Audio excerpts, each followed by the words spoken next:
As far as I see, please.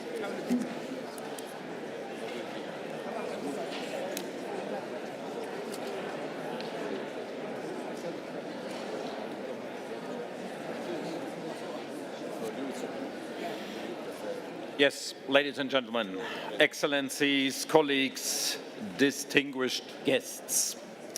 Today we are gathered not for a pleasant occasion, not for a ceremony. Rather, we are gathered here because at this very moment, the conflict in Sudan, now nearing its third year, is raging. A war waged with utmost brutality against the people of Sudan. Over the past 3 years, it has caused the greatest humanitarian catastrophe of our time. We all know the numbers of displaced persons, the reports of war crimes, the pictures reflecting the horror that the people of Sudan are living in. And yet we have to reconsider. Behind every number, within every report, and on every picture is a human being. They have names, they have identities, and they once had plans for their future. Don't they have the right to live in peace? We all share a humanitarian responsibility towards the people of Sudan. This catastrophe is not getting the public attention it should. We will not stop working to change that. This is why, after Paris, after London, we meet today here in Berlin. This conference is not an end in itself. It's a necessity in light of the suffering in Sudan. It's a necessity appealing to our responsibility as the states and actors who are able to create change, to send the message to the people of Sudan that we stand by their side. It gives me confidence that all of us have decided to be part of this message together. This extraordinary crisis requires more than our attention. It requires action. Because the situation in Sudan will be far more challenging as we look to the future. I know that this is hard to imagine. Russia's ongoing war against Ukraine and the war in the Middle East are deepening the crisis for the people in Sudan and the region who are already living in unbearable circumstances. In this regard, our deepest respect goes out to the neighboring countries that are caring for those who have sought refuge with them. To share the burden they carry, we must therefore scale up our assistance and pressure the warring parties to ensure humanitarian access to people all across Sudan. Let us join forces so that humanitarian assistance and humanitarian diplomacy can save lives. In this spirit, Germany pledges 212 million euro of our humanitarian assistance to Sudan and the neighboring countries. We encourage our other countries, organizations, and private sector actors to join in the response. I welcome the efforts by Minister of State Serap Güler to encourage more financial contributions from the German business community. The private sector has an important role to play. But more is needed to facilitate meaningful support. In Sudan, our assistance would not reach those in need without the backbone of the humanitarian response, the Sudanese frontline responders. There would be no support to the people in need without their commitment, without them risking their lives between front lines on a daily basis. It is on us to strengthen this backbone and scale up their vital support to people across Sudan through our political and humanitarian support. Looking around, I'm really grateful that all of you are here. Thanks to your commitment, this can become much more than a productive meeting. It can become a moment of hope for the people of Sudan. Let us seize this moment together. Thank you so much, ladies and gentlemen, and I would now like to invite the co-hosts of our today's meeting. First of all, it's my honor to hand over to Mahmoud Ali Yusuf, Chairperson of the African Union Commission, for his opening remarks. Please, Mahmoud. Excellences, Mesdames et Messieurs, tout le monde s'accorde à dire que la situation humanitaire au Soudan. Ladies and gentlemen, thank you very much.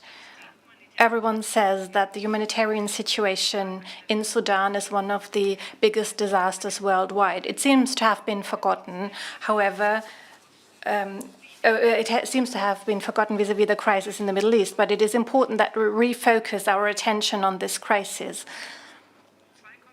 $2.2 billion are needed for supporting Sudan this year. Ladies and gentlemen, the African Union calls on everyone to show international solidarity for us to finally reach a solution for the humanitarian problems in this country that seems to stumble into anarchy. Ladies and gentlemen, the African Union certainly doesn't have a lot of funds available, but we want to make a symbolic contribution of $1 million as a contribution to the collective effort that we are making today in order to respond to the humanitarian needs of Sudan. The mediation efforts of the African Union continue. The African Union continues to play a mediating role, a catalyst role for peace initiatives, and would like to thank Germany for putting the crisis in Sudan on the international agenda again. The longer this crisis continues, the bigger the impacts on the security and stability in the neighboring countries will be.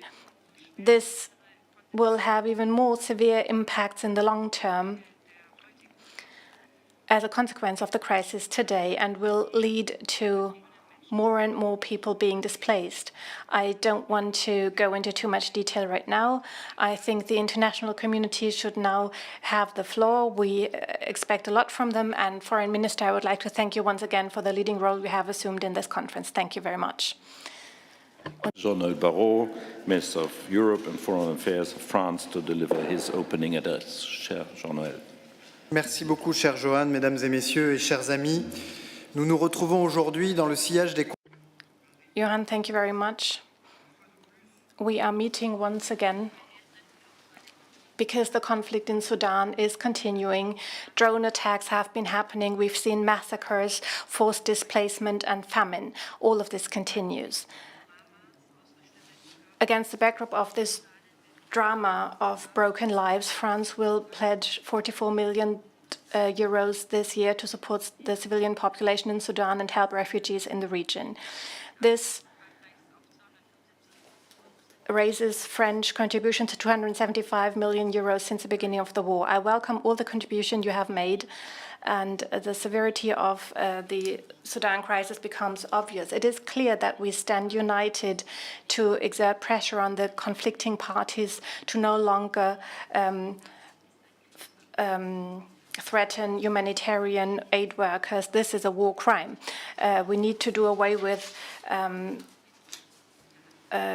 impediments that hamper humanitarian efforts, and I especially speak about the Adre passing between Sudan and Chad.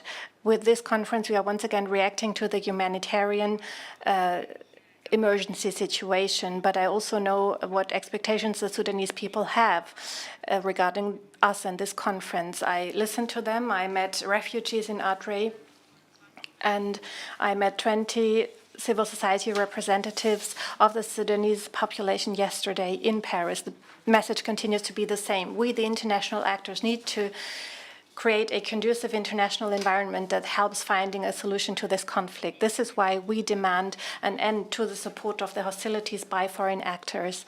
These cynical acts need to end. The arms embargo of the United Nations needs to be expanded to the entire Sudanese territory. Individual states reject this, like Russia, that has already taken a position against a UN Security Council resolution that was designed to protect the civilian population. This shows the Russian position vis-à-vis Sudan and Africa as a whole. Together with our partners, we embark on a different path, the path of international law, and that respects the aspirations of the people. Today, I address the men and women in Sudan. I address the Sudanese, the SAF and the RSF. There is an alternative to war. You need to publicly embark on the path of negotiations and peace in order to bring about a ceasefire proposed by the Quartet. France stands ready to have a monitoring role and a coordinating role. I would like to address the civilian population too. Do not forget to seek peace, freedom, and justice that you have started in 2018. This needs to be part of a peace process. A domestic Sudanese dialogue process that we all support. We support the Quintet's efforts for such a dialogue for reconciliation and peace, and we are willing to fully support it. Yesterday in Paris, I met young Sudanese women and men, and they brought my attention to the problems of Sudanese students in higher education. This really leads to a lost generation. We need to do away with this injustice, and I would like to call on all of you to work together to meet the challenge. Thank you very much. Rigid when looking to the watch because with a time frame for the afternoon. I would like to hand over to the United States of America and to Masad Boulos, the senior advisor to the President of the United States on Arab and Middle Eastern affairs. Please. Thank you very much, Excellencies, distinguished ladies and gentlemen. After more than 1,000 days of this war, layered on top of decades of recurring violence, it is simply unconscionable that the suffering continues. This is not just a crisis, it's a profound failure of international resolve. And today must be more than a commemoration, it must be a turning point. It can be a turning point. The Sudanese people have endured unimaginable hardship for far too long. The voices of the Sudanese people are clear. They are calling for peace, for dignity, for a future free from fear. Under the leadership of President Trump, the United States remains steadfast in its commitment to ending this war. We are working closely with partners in this room and beyond to press for an immediate shift from battlefield to the negotiating table, from violence to dialogue, and for ending this world's biggest humanitarian crisis. The United States continues to provide significant support for the humanitarian response in Sudan and neighboring countries. In February, we hosted the Sudan Humanitarian Fund Call to Action event with allies and partners in Washington, and mobilized a significant amount of pledges for the humanitarian response. We announced over $220 million in new assistance in 2026. And if we include assistance related to neighboring countries, then the amount is over $500 million for this fiscal year. And this is added to the over $579 million funded in fiscal year 2025 for Sudan alone. We urge others to do more and burden share to address funding gaps and the humanitarian needs. Thank you. Thank you so much indeed, and it's now my honor to hand over to Hajar Lahbib, EU Commissioner for Equality, Preparedness and Crisis Management, to moderate the next session on the humanitarian situation in Sudan. Please, Hajar. Thank you, dear Minister, Your Excellencies, distinguished guests, and dear colleagues and friends. It's an honor for the European Union to co-host this conference, and thank you for being here. As we enter the 4th year of this devastating war, our thoughts are with the people of Sudan, those forced to flee and those who continue to suffer. Today, many crises are competing for our attention. But let me be clear, Sudan remains a top priority for the European Union. Over 33 million people in Sudan need assistance, a staggering number. Sudan now tops every crisis ranking. The largest humanitarian crisis, the largest displacement crisis, and one of the worst hunger crises in the world. It is also one of the deadliest conflicts. Estimates range from 50,000 to over 150,000 people killed. And this is also a gender emergency. As one of our partners recently told me, the war in Sudan has a face, the face of a woman. Being a woman should not mean being a target. Yet, women and girls face extreme risks. Sexual violence is widespread. Rape is used as a weapon of war, and they are hit hardest by hunger and most at risk when displaced. Sudan is also a protection crisis. Both parties continue to harm civilians and violate international humanitarian law and human rights law. Ladies and gentlemen, in Sudan, war is not just fought on battlefields. It is fought on streets, houses. It is fought against civilians. We are shocked by the horrors in El Fasher, but it was not the first time. Remember Zamzam. Remember Janina. We have a collective responsibility to make sure this never happens again. But while we push for accountability, we cannot ignore what is happening right now. Siege tactics in El Fasher, Dwelling, and Kadugli. Drones and rockets hitting food trucks and warehouses.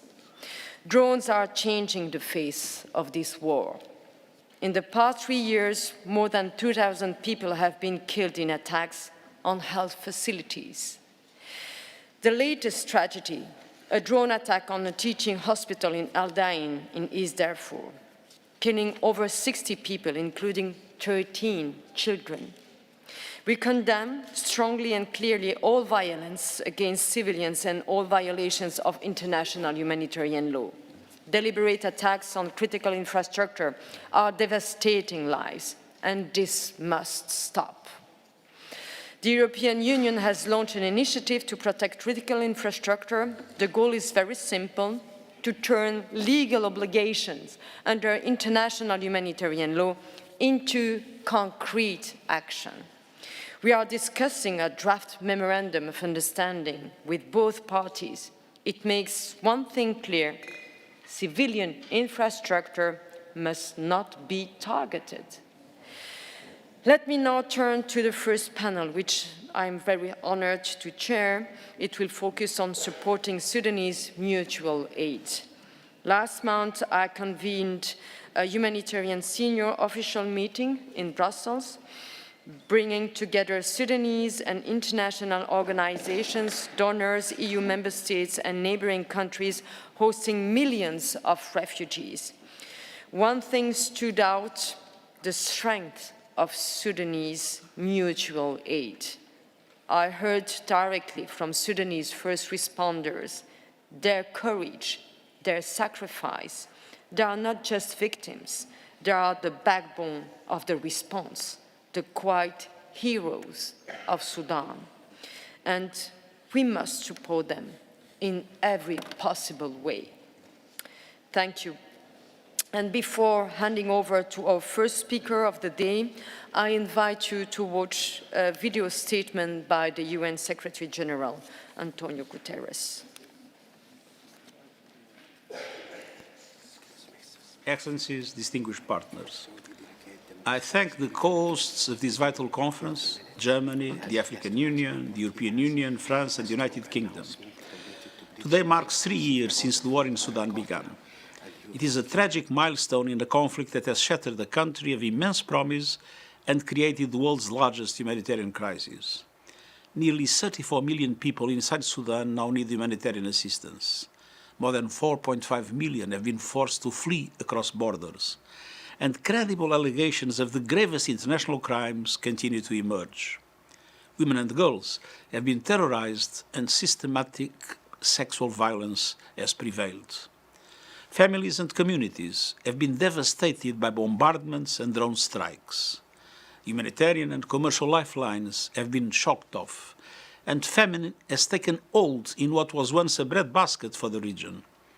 An entire generation of children has been robbed of education, and the consequences are not confined to Sudan. They are destabilizing the wider region. Excellencies, this nightmare must end. That requires unity and urgency. Civilians must be protected. Humanitarian workers must be able to carry out their life-saving work safely and without obstruction. Humanitarian operations must be fully funded. Yet last year, less than 40% of the humanitarian support required was delivered. This forced devastating cuts to food aid, medical services, and critical support for survivors of sexual violence. And despite growing needs, this year's response is falling even further short. Partners must step up. But let's be clear, funding alone cannot substitute for peace. An immediate cessation of hostilities is essential. External interference and the flow of arms that fuel this war must finally end, and a credible path must open towards an inclusive, civilian-led political process that reflects the aspirations of the Sudanese people. The United Nations is committed to work with you to deliver life-saving aid today and to help build a better future tomorrow. Once again, thank you for coming together in solidarity with the people of Sudan. And following these very inspiring words, I now give the floor to Antonio Tajani, Minister of Foreign Affairs and Deputy Prime Minister of Italy. Please, Antonio, you have the floor. Thank you very much. Italy is here today with a clear message.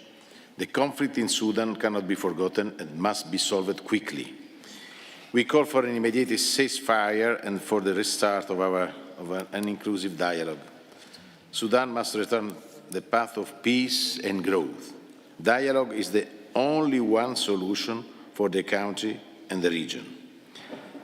At a time when Pope Leo is on an important pastoral visit in Africa, we share his call for peace in all conflicts. We strongly condemn attacks against civilians, humanitarian workers, refugee camps, and civilian infrastructures. The international community must speak with only one voice. Italy strongly supports the work of the United States, Egypt, Saudi Arabia, and the United Arab Emirates to end this war. Tomorrow I will be on mission in Beijing. I will raise strongly the need for China to engage more for peace and international stability. It's also key to ensure the full respect of freedom of navigation, also to allow humanitarian aid to reach people in urgent need. We are very concerned that other crises could complicate even more the humanitarian situation in Sudan and in Africa, with a crucial focus on Sahel. The increase in energy prices of the basic goods, such as cereals, risks to have a terrible impact on the region. Africa is an absolute priority for the Italian government. We are in the first line with the continent with initiatives like the Mattei Plan. To build partnership for shared growth, in this effort the private sector plays a crucial role.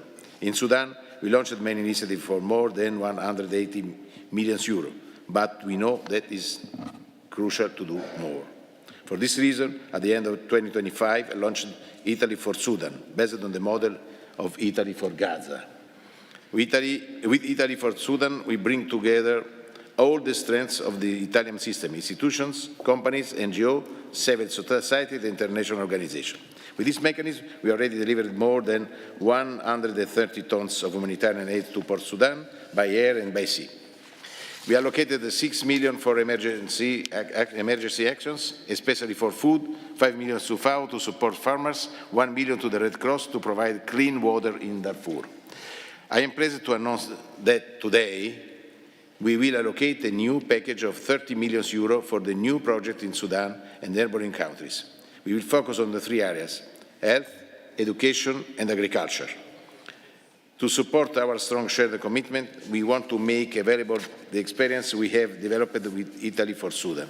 For this reason, I intend to organize in Italy with Germany a meeting focused on humanitarian assistance for the population displaced within the country and the neighboring countries. The goal is to send a strong political message to contribute to a political solution to the Sudanese crisis and to bring peace and stability in the region. Let me be clear. It's crucial to reach as soon as possible a sustainable ceasefire and an inclusive dialogue.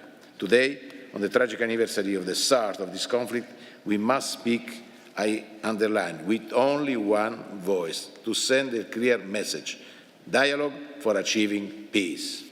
Sudan, its young people and its children must not be forgotten. Thank you very much. I want to thank Germany for having us here today. I count on Italy, count on the Italian government to be part of the solution of this incredible war in Africa. Thank you, Excellency. And now I give the floor to the Deputy Minister of Foreign Affairs of Saudi Arabia, Al-Khariji. Please, you have the floor. شكرا سيد الرئيس.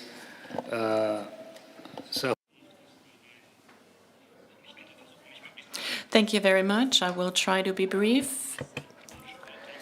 The Kingdom of Saudi Arabia continues its support for Sudan in humanitarian terms through partnerships with UN organizations.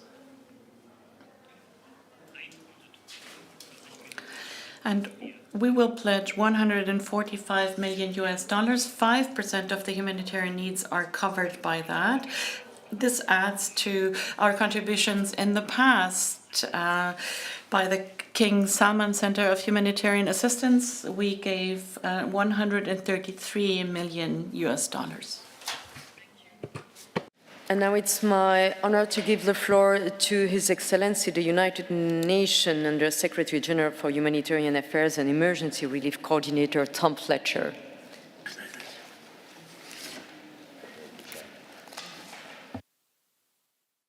Thank you, Commissioner Habib, and thank you to our hosts. And as you have heard from the Secretary General and others, this conference marks a grim and chastening milestone for us all. We must ask ourselves which statements were given a year ago that are similar to today's statements, and which statements do we risk giving in one more year, which are similar to today's statements. Let me be very brief because UN colleagues will come in later with more detail. I'll give you the key contours, the plan, and the asks.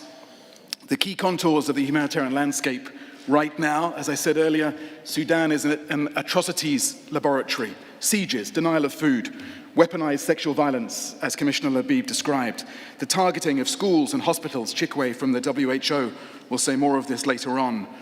Drones have killed 700 people just this year, and 130 humanitarians have been killed over 3 years. I often have to call the families of those who died and they always ask, did our family members die in vain? And this isn't just a situation grinding on, it's getting worse. UNICEF, and Haneen will speak later, have documented that between January and March this year, 160 kids killed. And that's a 50% increase on the same time period last year. So 34 million people, 2/3, need help. 13.5 million people, 3 times the population of Berlin, are displaced, and you'll hear from Ralph and Ugo later on the regional implications of that. 19 million are food insecure, and Carl is just back from Darfur. 10 million kids out of school. And of course, the Middle East conflict is adding a layer to this challenge. Freight costs up 25%, rising fuel and food costs. Half of Sudan's fertilizer comes from the Gulf, and we're approaching the main growing season in April and May. So our plan in line with the humanitarian reset, we have hyper-prioritized an effort to reach 14 million people within the overall target of over 20 million. We need $2.2 billion to do that this year. We've reached 2 million people already this year. We have devolved a lot of authority to the country team, an outstanding humanitarian coordinator.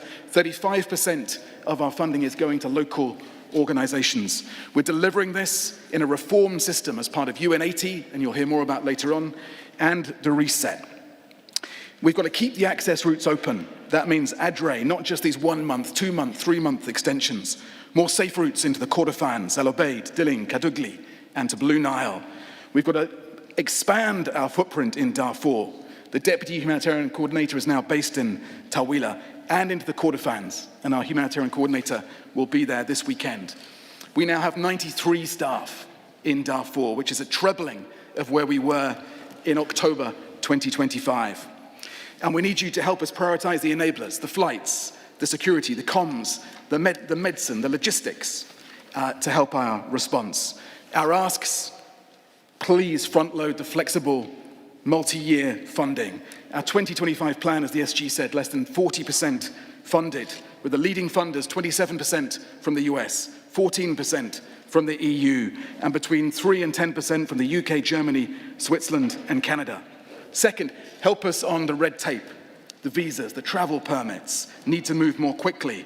We need ADRE extended permanently, and we need to reduce the delays on the approvals for our supplies and our convoys. And finally, as I said earlier, stop the flow of advanced weaponry, track the arms going in, insist on protection of civilians, and as you'll hear from Volker Turk later on, insist on accountability for the serious violations that continue. Thank you. Thank you, Tom Fletcher. And now I give the floor to Secretary of State for Foreign, Commonwealth and Development Affairs of the United Kingdom, Yvette Cooper. Thank you. Thank you, Chair, and thank you to Germany for hosting today. Earlier this year, I witnessed some of the devastating toll of the crisis at the Sudanese border in Chad and at the ADRE camp, where 85% of those there are women and children. I spoke to a community worker who said more than half of the women there had been victims of sexual violence. We saw the children separated from parents, not even knowing whether they were still alive. This conflict has caused the worst humanitarian crisis of this century, with 33 million people in need of humanitarian assistance, famine stalking millions of children, and the most horrendous atrocities, as we saw documented in the UN report on El Fasher. Last year, the UK brought partners together in London to galvanise international action on Sudan, raising over £800 million in support. But as we come together today, the war still rages, and critically needed humanitarian aid is desperately needed too.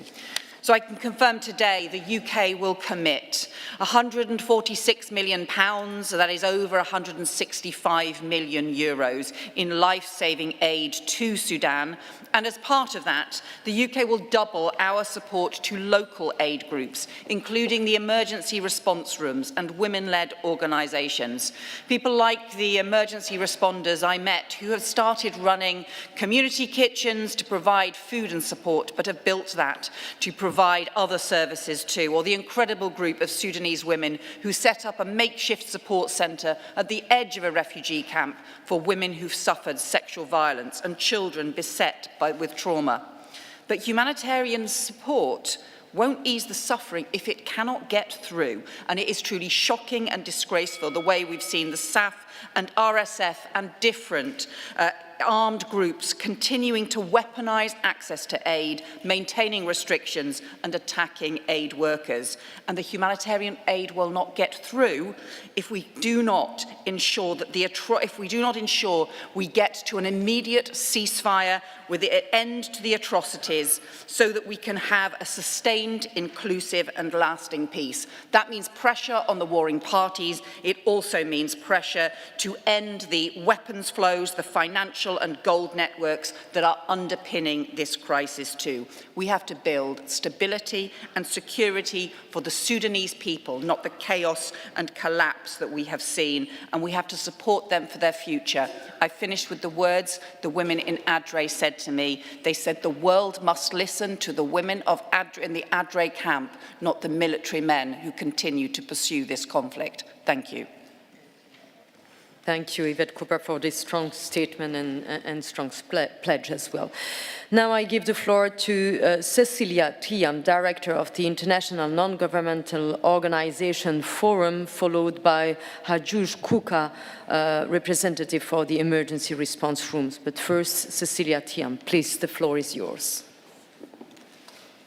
Thank you very much, Excellencies, esteemed colleagues, and thank you very much for the opportunity to be here today and to speak. I'd like to focus a little bit on what those before me have said around humanitarian access. In Sudan, it's not just difficult, it's deliberately constrained. It's not purely administrative, it's deeply political. Access constraints fall into four main categories. The physical ones, marked by active conflict, sieges, and destroyed infrastructures. Administrative, as colleagues have said previously, around permits, registration, and dual systems. Security-related, as colleagues have also mentioned, marked by attacks on aid workers and convoys delivering critical aid.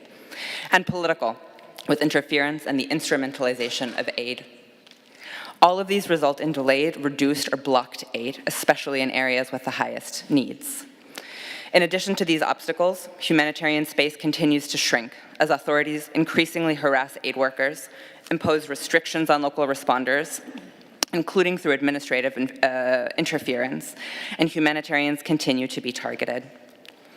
INGOs in Sudan have compiled a list of actions that, if implemented in a coordinated manner by member states, across capitals can positively influence the protective environment for civilians in Sudan and enhance the operational environment for humanitarian aid. We've called this a menu of commitments, which I think many of you will have heard referenced already. It was also discussed during the senior officials meeting. And it focuses on four pillars, two of which I'll quickly mention right now. The first is on the protection of civilians, specifically on the safe movement of civilians, on preventing conflict-related sexual violence, and on the protection of civilian infrastructure. To this end, some of the concrete asks that we have for member states are to support the Atrocity Prevention Coalition, and in line with what the EUSR is doing on civilian infrastructure, to pressure parties to adopt a no-strike policy. In terms of access, we are, again, noting that it's deeply political and are requesting the neutrality of aid, continued enabling environment, and the protection of humanitarian movements, specifically through a simplification window in advance of the impending rainy season to facilitate the pre-positioning of critical humanitarian assistance, to move from permission-based movements to notification-based movements, and to issue blanket guarantees for the delivery of critical assistance. Similarly to what colleagues have said, funding is important, but it's not enough. Condemnation of violations of IHL are not enough. We need political and diplomatic action, and we need it today. Thank you. Thank you, and I give the floor to Hajuj Kuka from Emergency Response Room, followed by Ahmed Abderrahman, Director of Operations of MSF. It's a huge deal to have us here today, so we thank you deeply for listening to us. I and many other volunteers from the Emergency Response Room have been volunteering for over 1,000 days. I'm here before you to present over 100 members that we lost while working in the communal kitchens, in hospitals and clinics, in children's centers, or struggling to get needed resources from the markets. Representing over 26,000 coordinating members throughout Sudan, mostly Generation Z and women. We represent mutual aid, good governance, and solidarity economy. Our principles are transparency, equality, participation, and accountability. But one of our most valuable adherence is to neutrality and solidly resisting any pressure to be part of anything remotely political, including an opinion on how this war needs to end. Let's make it very clear. We have and will continue to provide humanitarian aid, life-saving, and recovery as long as our community need it. Despite if this war ends or not, we will continue working. We do not need permission, and we have proven that. We have proven that organized mutual aid, planned and implemented by the communities themselves that need it, can create miracles like evading the total outbreak of famine, which we succeeded to do together. This was possible through solidarity and partnership with Sudanese diaspora, with numerous donations from individuals around the world, with local international NGOs, with UN agencies and international donors. It's amazing to celebrate the ERs today. It would be great to take this to the next level, providing targeted, flexible funding that is at least 15% of the total pledged funding to Sudan, and also to provide advocacy to protect the volunteers and to make us continue working. The ERs are the roads that grew in the concrete, and let's all recognize that our volunteers represent hope for Sudan in the day after the war. So let's find ways to raise their capacity so they can build a diverse, beautiful, democratic Sudan. Thank you. Thank you, Hajj Kuka. And now I give the floor to Ahmed Abderrahman, Director of Operation of Médecins Sans Frontières, and followed by Hind Al-Taif, Coordinator of the Women's Office of the East Nile Emergency Response Room. Dear Chair, as the war in Sudan entered its fourth year, the warring parties continue to show a shocking disregard for civilian lives. Between January 24 and November 25, MSF treated 4,000 survivors of sexual violence in Darfur. 1 in 5 were children under the 18 years old. Shockingly, 41 under the age of 5. 97% in North Darfur reported that the perpetrator were armed men, majority identified as RSF. Aerial attacks continue to kill and injure. Since February, MSF has treated around 400 people due to drone strikes in various areas of Sudan and eastern Chad. Medical facilities are not spared. On 20th of March, the hospital in Ad-Dain was attacked by SAF, killing 64 people, including 15 children. On 2nd of April, a Jabalain hospital was attacked by RSF, killing 10 people, including 7 medical staff. These are not isolated events. During 3 years of war, MSF documented 100 violent incidents targeting its staff, vehicles, and supplies. Humanitarian access remains severely restricted. In Kordofan, access to besieged areas such as Kadugli and Delej is entirely blocked, and access to North Kordofan remains heavily restricted. Thousands, if not millions, remain out of reach of any assistance. MSF have witnessed recurrent outbreak of deadly yet preventable diseases across Sudan, highlighting a collapse of health services and vaccination program. In 2025, we treated 12,000 patients for measles, 42,000 for cholera. Looming rainy season will make this dire situation worse. Actions are urgently needed. We call on the parties to the conflict to adhere to Jeddah Agreement and international humanitarian law, including protection of civilians and the facilitation of unhindered access of humanitarian response. We call on the United Nations, all member states, especially the Quad, to take concrete action to remove all obstacles to humanitarian access. Humanitarian assistance cannot substitute for lack of protection. We call for an immediate end of violence against civilians, attack on hospitals and on healthcare workers. Thank you. Thank you, and I will give the floor to Hind Al-Taif, Coordinator of the Women's Office of the East Nile Emergency Response Room. شكرا جزيلا على هذه الفرصة ويسعدني أن أكون هنا اليوم. Thank you very much. I'm delighted to be able to speak here today. Vis-à-vis the complex humanitarian situation in Sudan, it is not possible to speak about the war without speaking about the important role that women play. Women are not only victims in this war, we also belong to those who stand in the front lines when it comes to providing humanitarian assistance. As I said, we are the ones suffering most, but we are also the ones that react most. We bear responsibility under the most difficult circumstances to care for our families, and at the same time we try to save society. We make sure there is food on the table. We provide mental support. And this is what the traditional role of the woman is in our society, but it goes far beyond that. We are important social factors that stand for resilience. I would also like to speak about the important role of women volunteers who work in especially relevant institutions such as the IRR and other important local initiatives. They provide logistical support or emergency relief efforts. We have specific spaces for women in this organization to create space where we can offer psychological support, mental support, protection to women and girls.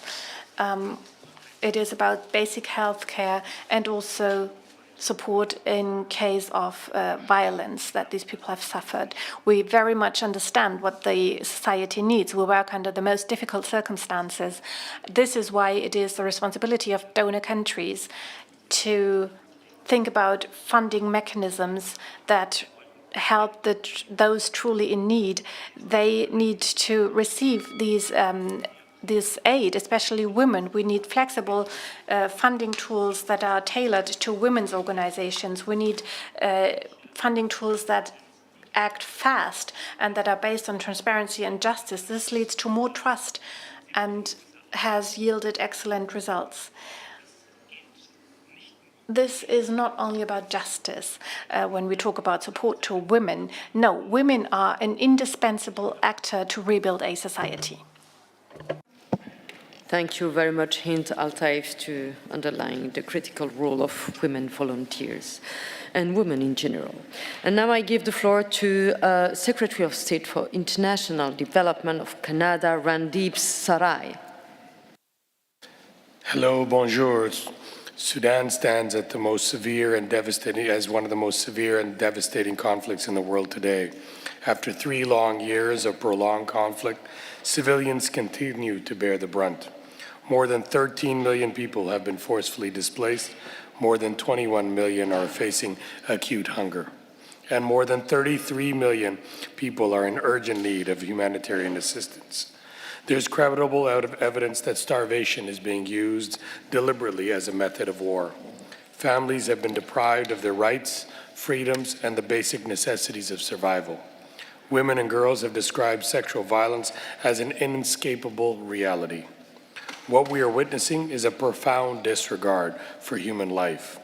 Today, Canada is announcing more than $120 million in new international assistance to support the people of Sudan and neighboring countries.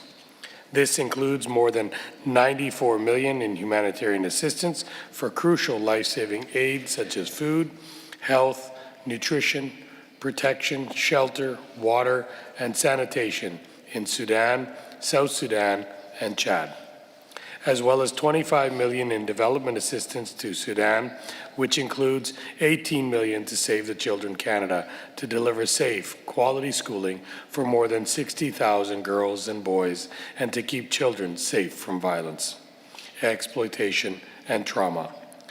This funding is in addition to the $7 million for UNFPA to expand sexual and gender-based violence prevention and response services to Darfur and Kordofan, and $1.25 million in peace and stabilization assistance. Canada believes that when people are suffering, we don't look away. We urge all parties to work to cease hostilities and end the war. We commend ongoing peace efforts to bring the parties together in a meaningful dialogue towards a peaceful resolution. And Canada continues to call for safe and unimpeded humanitarian access, an agreed ceasefire, and a credible path forward toward a civilian-led, lasting peace. The people of Sudan deserve a future, one defined by safety, dignity, and hope. Thank you. Merci. Thank you, Excellency. And now I give the floor to the Minister of Foreign Affairs of the Kingdom of Norway, Espen Barth Eide. Thank you, Hadia. Thank you to Germany for convening us. The situation in Sudan, as we all know, is catastrophic. It is unbearable and it's unacceptable. And I am appalled by the violence, by the lack of respect for human dignity and human life, and for the key principles of human rights and for international humanitarian law. The warring parties are responsible. And what we are seeing in Sudan is, frankly, a war against the Sudanese people, because they are the people who suffer, particularly, as so many speakers have highlighted, women and children. We need regional actors to enable peace, not to enable more fighting, and we need to work for a peaceful solution. But right now, we need to work for a stronger, better humanitarian effort, a humanitarian truce, and for humanitarian access. Norway today commits 42 million euros for humanitarian efforts and early recovery, and this comes on top of our core funding of the UN and other key organizations' efforts. We believe that we should all strive to do our utmost to strengthen the humanitarian effort in Sudan as we strive also for peace. And I want to end by saying that I really recognize the work of our humanitarian partners, particularly the humanitarian partners of Sudan itself, who demonstrate, as we just heard, that the Sudanese are not only victims, but also actors trying to improve their own fate. And we really need to learn from their example, because if they can, we can also. Thank you for the attention. Thank you very much, Espen. And now I give the floor to Georgos Gerapridis, Excellency Minister of Foreign Affairs of the Hellenic Republic. Please, Georgos. Thank you, Hadja. We welcome the initiative by Germany, together with allies and friends, to convene this ministerial conference at a very critical juncture of the conflict in Sudan, which has reached aggravating proportion and threatens the region with a serious humanitarian crisis. I wish to welcome the presence of Sudanese civilian voices, including local NGOs, as their involvement is absolutely necessary to achieve a settlement of the conflict. We also reaffirm our firm commitment to the unity, sovereignty, and territorial integrity of Sudan and call on all parties to fully respect international humanitarian law.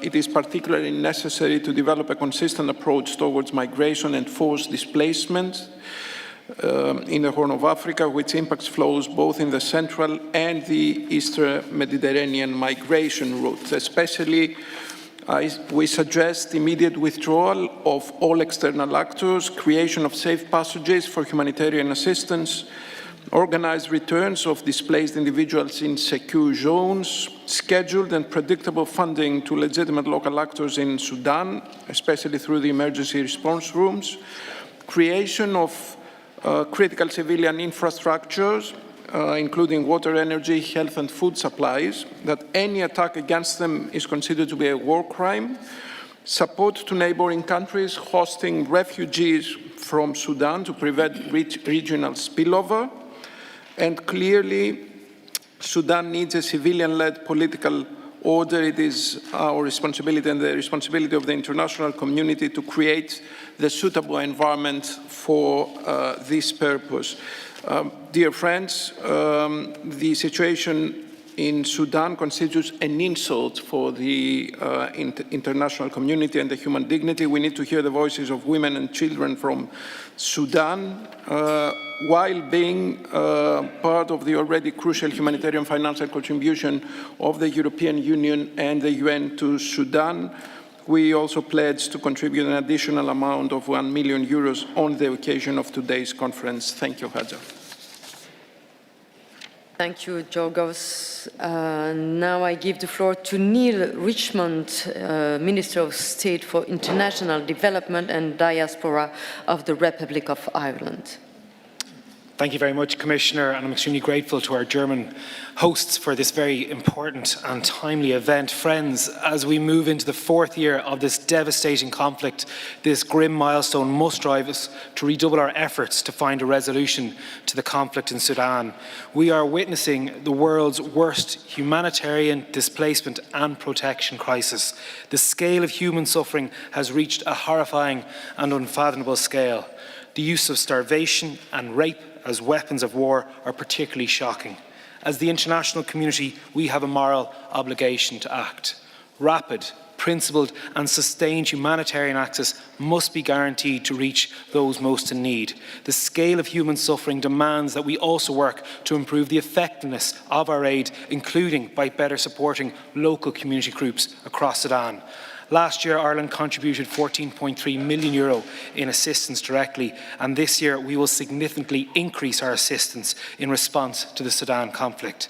This funding will be needs-based and flexible, with a focus on reaching the furthest behind first. Our assistance will also respond to support those displaced in neighbouring countries and host communities across the region. The incredible contribution of Sudan's neighbours in welcoming refugees from Sudan and in facilitating humanitarian access cannot be overstated. Ireland will continue to call for the protection of civilians, particularly safe passage for those fleeing violence, for women and girls who are at an unacceptable risk of sexual and gender-based violence, for the protection of frontline humanitarian actors and local responders, and for ensuring rapid, unimpeded and sustainable humanitarian access. Thank you. Thank you, and now I give the floor to the Assistant Minister of Foreign Affairs for Development and International Organizations of the United Arab Emirates, Sultan Mohammed Al Shamsi. Very much, Chair. The humanitarian situation have been displaced. Food security continues to intensify, and access to essential services continues to collapse across vast areas of the country. Civilians continue to bear the brunt of the conflict. That is disrupting every aspect of their daily life. I would like to highlight three main points on that. One, ensuring safe, rapid, and embedded humanitarian access across all parts of Sudan must remain our foremost priority. Humanitarian assistance must reach civilians wherever they are through all available means and routes without discrimination. Access through both across border and cross-line operation must be expanded. Two, this requires full cooperation and facilitation by all parties exercising the control of the ground. However, persistent restriction on access, administrative obstacles, and delays in approvals continue to undermine humanitarian efforts. Such constraints directly hinder the delivery of life-saving assistance and increase the suffering of civilians. Three, achieving this objective requires an immediate and unconditional humanitarian truce to enable meaningful scale-up of assistance. Ongoing efforts to secure such truce, led by the United States under the Quad, represent a pragmatic and necessary pathway to elevating and severing of the ground, and that must be also supported by all stakeholders. Finally, the UAE remains steadfast in its humanitarian commitment to the people of Sudan. We continue to work in close partnership and collaboration with international organizations and humanitarian actors to ensure that assistance is delivered effectively and reach those most in need, especially women and children. The urgency of this moment cannot be overstated. The UAE reaffirms its unwavering support for the people of Sudan. I thank you. Thank you. And now I give the floor to the Minister of State at the Ministry of Foreign Affairs of the State of Qatar, Mohammed bin Abdulaziz Al Khulaifi. Thank you, Your Excellency. At the outset, I would like to express my sincere gratitude to Germany for hosting this important event and to our distinguished co-host for convening this meeting. The International Conference, or the International Sudan Conference, is a valuable forum dedicated to identifying solutions in drawing this conflict to a close, and one that, importantly, places Sudanese voices at the forefront. As you all know, in 2026 marks the third holding of this conference, and throughout the year, Qatar's stance has never changed. We reaffirm our unwavering support for the unity, sovereignty, and territorial integrity of our brotherly Republic of Sudan. And we urge the international communities to intensify efforts in the direction of de-escalation to meet the urgent humanitarian needs and protect the innocent civilians. Providing humanitarian aid and ensuring the dignity of women, men, and children become the central missions of Qatar's foreign policy and dedications of the international peace and security. Since the beginning of the conflict, Qatar has been always providing humanitarian support. Qatar last year has announced that it's committed to present over $75 million of aid over the upcoming period, which specifies mainly for the targeted and for the support of women. We launched an air bridge that delivers help and support for our brothers in Sudan. Importantly, the recent geopolitical tension in our region have not stood in the way of our efforts, and it will not. Just a few weeks ago, Qatar Red Crescent distributed food parcels over 50,000 in need across Sudan. Through absolute necessity, the humanitarian aid will never be sufficient in delivering long-lasting peace and security for the people of Sudan. For that, a political settlement to the conflict must be reached. In this respect, Qatar reiterates and urges wider international support for the political settlement efforts found within the agreed frameworks. The State of Qatar has always believed in dialogue and diplomacy as the most important and powerful tools in resolving violent conflict. In the context of Sudan, if a meaningful resolution has been reached, then it must place Sudanese voices at the forefront, include all relevant parties and Sudanese civilian societies, and ensure the country's unity, institutions, and territorial integrity are kept intact. I thank you again for this opportunity to participate in the conference, and we look forward to engaging productively in this very important case. Thank you very much, Madam Chair. Thank you very much. And now, after this first series of strong testimonies and pledges, I will now hand over the floor to State Secretary Niels Annen for the next thematic segment on the impact of this crisis on the neighboring countries and sustainable solutions. Please, the floor is yours. Commissioner, thank you very much, Excellencies, ladies and gentlemen. On behalf of the Federal Ministry for Economic Cooperation and Development, I would like to welcome also from our side all of you to Berlin. Thank you for joining us to discuss solutions for the crisis in Sudan and its devastating humanitarian consequences, which are affecting not only the country itself, but the entire region. In this session, we want to shed light on countries in the region affected by the conflict. Millions of people have been displaced, both internally and across borders. These movements are putting immense pressure on host communities in Sudan and on the neighboring countries, many of which already face significant economic, social, and political challenges. Sudan's neighboring countries have shown extraordinary solidarity and generosity. They have provided protection under extremely challenging circumstances. This commitment deserves our deepest respect and recognition. And at the same time, we must look at what it means for them. Their solidarity, ladies and gentlemen, comes at a cost. They are telling us of the immense pressures they face. Healthcare, education, and water systems are under strain. Local communities are sharing resources that were already scarce. And where support does not keep pace with needs, there is a risk that economic and social tensions will increase. This is why we must address the Sudan crisis not only as a humanitarian emergency, but it is an issue of regional stability and development. We must think about humanitarian aid and long-term development together.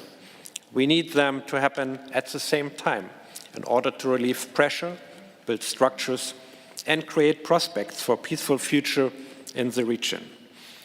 When I was in Port Sudan in January 2025, UN partners and international NGOs described the scale of the crisis, but they also insisted on the need to support people in their ability to cope and to recover. And I know that my colleague Sarah Bühler had the same experience. To do so, we need to invest in resilience. We need to create opportunities for both refugees and host communities. We need to strengthen education and health system. We need to support livelihoods. We need to build and restore infrastructure for basic services. And we need to work with the private sector and encourage entrepreneurship in Sudan and in the region. Germany, through its development cooperation, is working closely with UN partners and NGOs in providing this type of support to provide people with a glimmer of hope and prospects for the future. Because where there is no development, there can be no lasting peace. Where there are no prospects, no hope for the future, instability will persist. Investing in development means investing in stability. It means investing in security. And that is why at the end of 2025, the German Development Ministry committed an additional 106.4 million euros for programs in Sudan and 49 million euros for Sudanese refugees and host communities in neighboring countries. And this is why we will be extending our support this year. We will provide an additional 20 million euros to further improve access to basic services, strengthen the resilience of communities, especially in Darfur. Ladies and gentlemen, excellencies, let us stand with the people of Sudan. Let us support the countries in the region that have shown such generosity. And let us commit to solutions that go beyond the immediate, solutions that build resilience, foster peace, and create a path towards a better future. Thank you for your attention. And ladies and gentlemen, to open the session, let me now hand over to my fellow speakers in the segment. And first, I have the pleasure to give the floor to WFP Deputy Executive Director Karl Skau. Karl, please. Thank you, Niels. Chair, distinguished colleagues, I'm coming straight from a visit across Sudan, the past few days all over Darfur. I still have the dust of the Jabal Mara mountains on my shoes. And I must say that all through my journey there, I kept thinking the international community has really failed the Sudanese people. It failed to prevent the outbreak of this terrible war, and it has failed to protect civilians throughout, including women and children. So short of ending this war, failing to provide basic humanitarian assistance just cannot be. Nearly every family I met had been through hell. Most people spoke about feeling abandoned, like at the displacement camp in Tawila outside El Fasher. I've never seen anything like it, and I've been to every emergency around the world. A super city of makeshift straw huts, 700,000 people clinging to survival with almost nothing, traumatized by atrocities. And the war in the Middle East is now affecting food security even more. Higher fuel prices mean food is getting more expensive, and the crisis also risks impacting long-term, with lack of fertilizer striking just ahead of the upcoming planting season. So delegates, the humanitarian community, not least our national staff and our local partners, including those who are here today, are making heroic efforts despite the serious security risks and unacceptable operational constraints. WFP alone is reaching some 4 million people monthly, and the majority of those in the hardest to reach areas. But the Sudanese people deserve much, much more support. The humanitarian community has the capacity and experience to step up, but three things must change. First, all sides must let humanitarian aid move freely, safely, and without conditions to anyone in need, wherever they are. Secondly, far more funding is needed. Currently, WFP can't even afford full rations for people in famine-affected areas. And thirdly, we need to expand the services that underpin the humanitarian system, like the UN Humanitarian Air Service. There has been some progress. UNAS has now returned to Khartoum. Now we need to scale up across Sudan, especially in crisis epicenters like Darfur and the Kordofan. I thank you. Thank you, Karl. Thank you very much. And I now hand over to Rauf Mazou, Assistant High Commissioner at UNHCR. Rauf. State Secretary Annan, Excellencies, ladies and gentlemen, the previous panel discussed the impact of the war in Sudan. The war has also forced 4.5 million Sudanese to seek refuge in Chad, Egypt, Ethiopia, South Sudan, Uganda, Libya, and the Central African Republic. These countries were already hosting 840,000 Sudanese before April 2023. And these countries, as was said earlier, are hosting communities are showing exceptional solidarity. This displacement crisis has been affected by funding gaps with an average of 70% in the region. Women and children, who represent the majority of the population, are particularly vulnerable in forced displacement situations. Activities addressing this vulnerability, such as programs against gender-based violence, received only 14% of the required funding in 2025, a gap of over $55 million. Other impacts of the funding gap include the absence of healthcare, education, water, sanitation, and the burden on already limited services provided by host governments. A less mentioned but measurable consequence of substandard assistance in neighboring countries is the secondary movement that we are seeing. In 2025, arrival of Sudanese nationals in Europe rose by 232%, from 4,283 to 14,208 in a single year. Excellencies, ladies and gentlemen,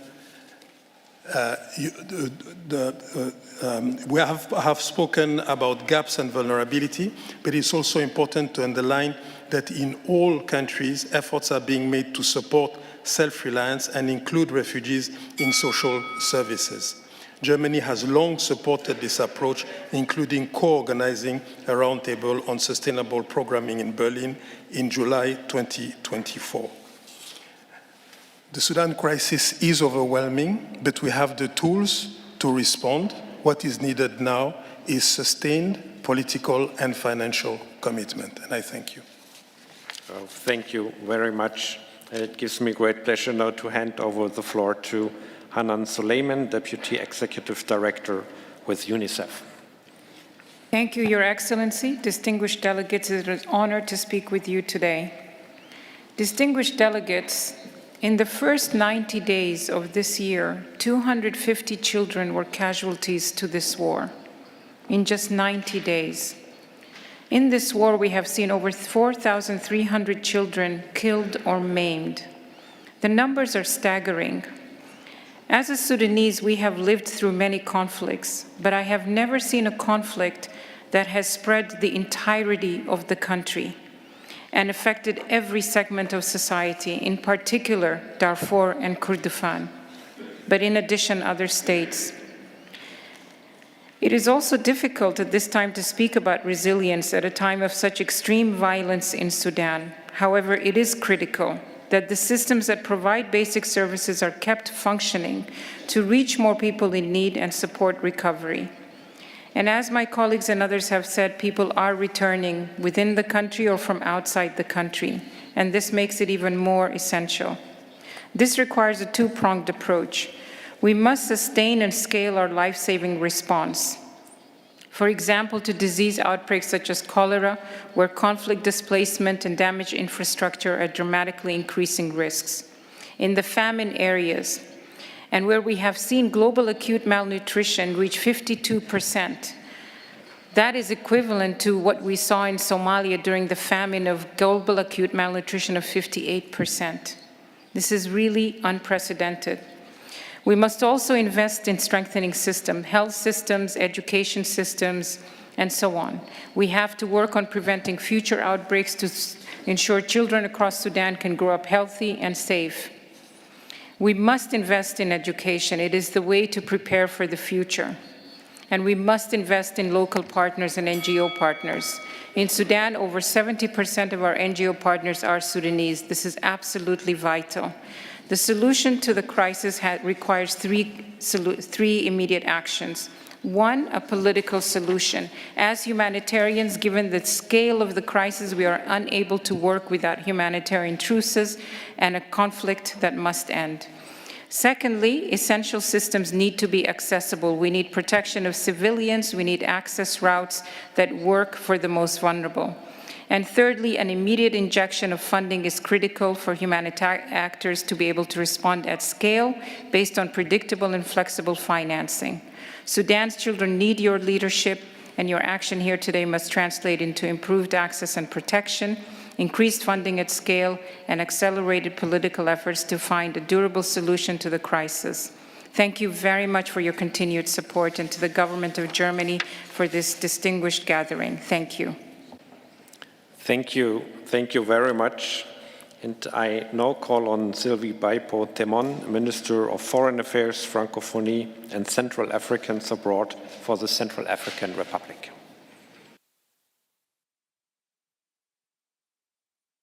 Merci pour la parole donnée. Je voudrais remercier. Thank you very much for giving me the floor. Thank you so much for organizing this conference.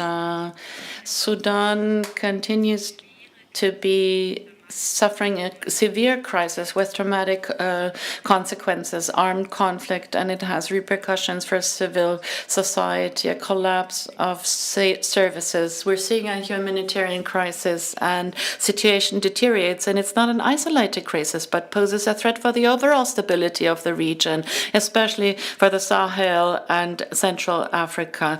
Migratory flows of weapon and porous borders threaten also neighboring states. The Central African Republic is going through a process of peace consolidation, despite our own weaknesses and border insecurities. We opened our borders to host 40,000 Sudanese refugees. The civil society in Sudan pays a great price. Access to humanitarian aid is limited, and the need for humanitarian assistance and food and medicine is getting greater.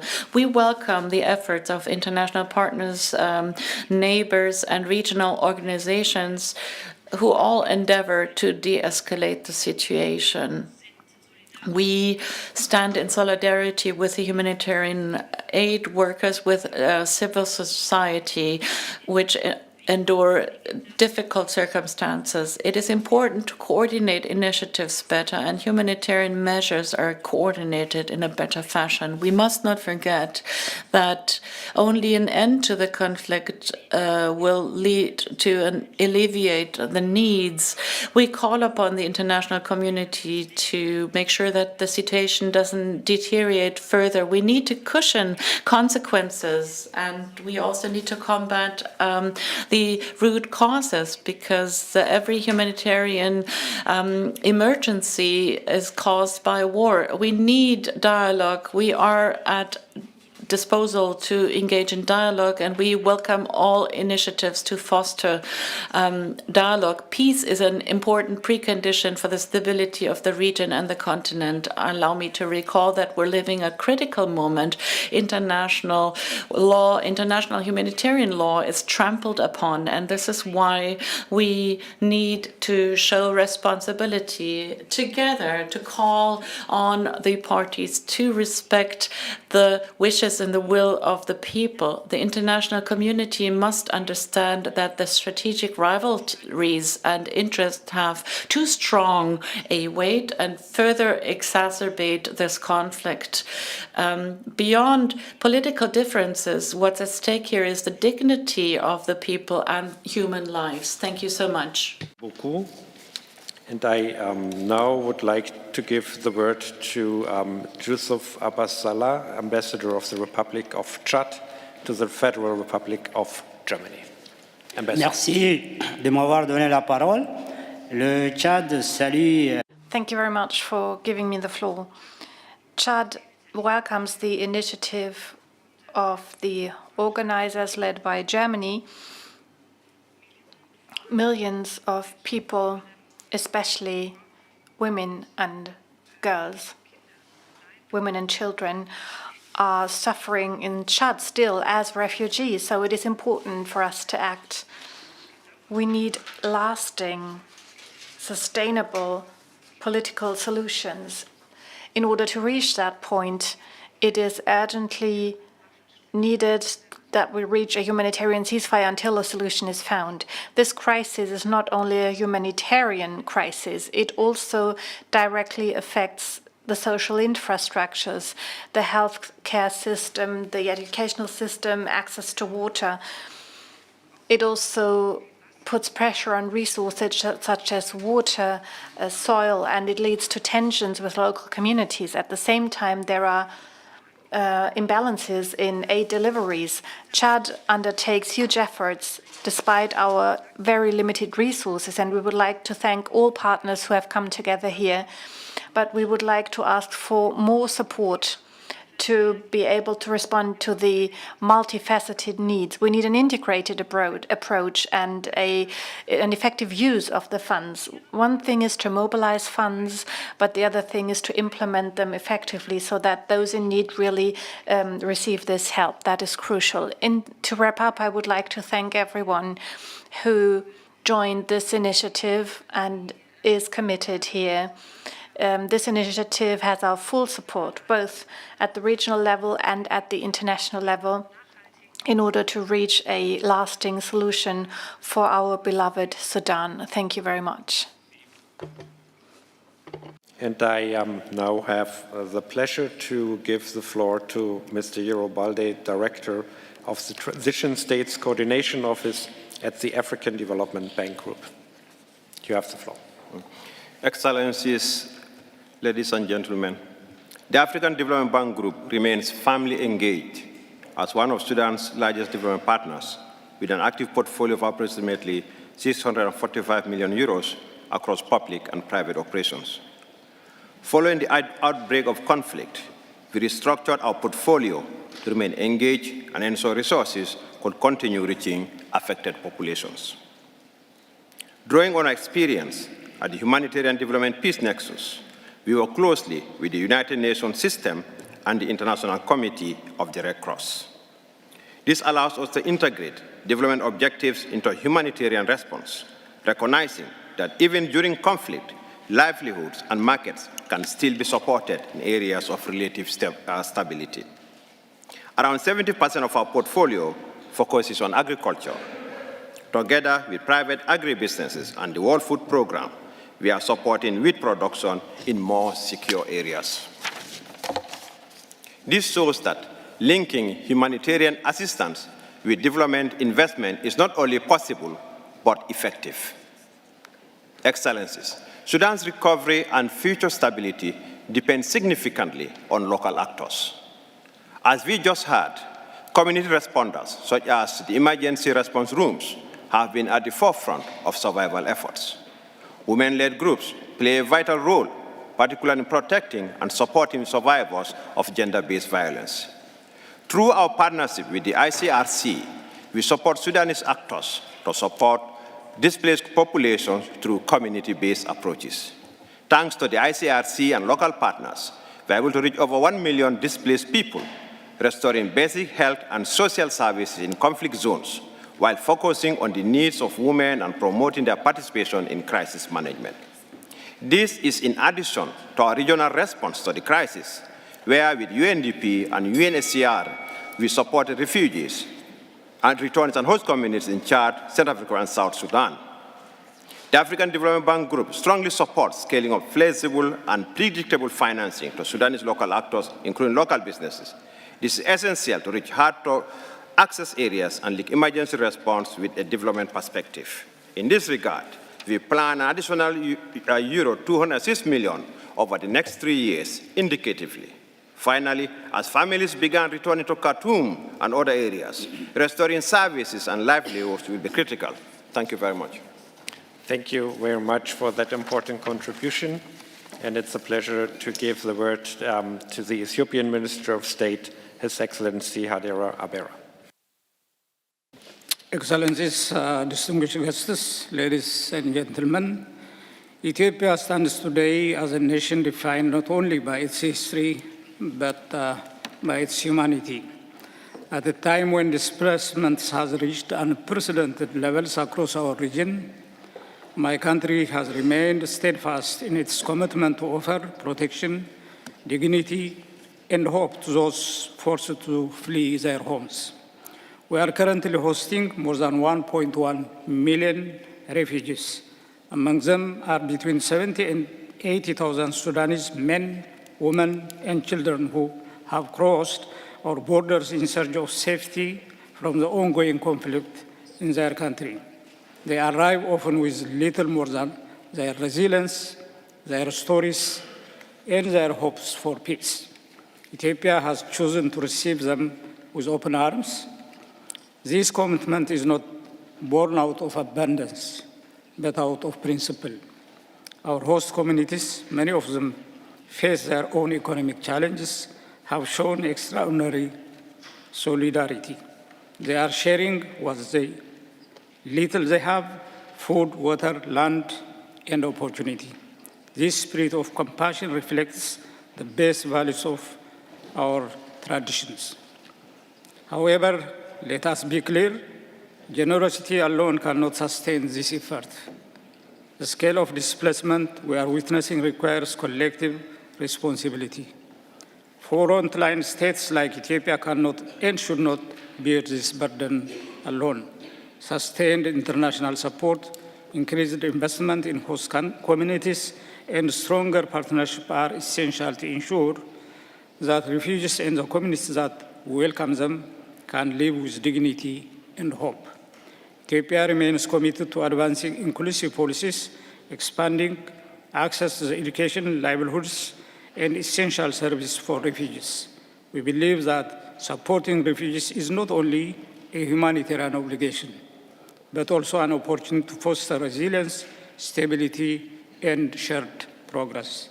In conclusion, let us remember, behind every number is a human life, a mother seeking safety for her children, a young person striving for future, a family longing for a peace. Ethiopia will continue to stand on the side of compassion.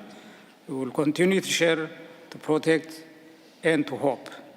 But we call upon the international community to stand with us so that together we can turn displacements into opportunity and despair into possibility. I thank you. Thank you, Minister. And it now gives me great pleasure to give the word to Mr. Stephen Collet, Acting Vice Minister for International Cooperation of the Kingdom of the Netherlands. Thank you, Excellencies, ladies and gentlemen, and thank you to our host Germany and our other conveners for bringing us together at this critical moment. The Netherlands stands by the people of Sudan, as we have been during the last 40 years. For them, the only real solution is an inclusive and durable peace. To achieve this, we have to ramp up our efforts and converge the three tracks of this conference: political, civilian, and humanitarian.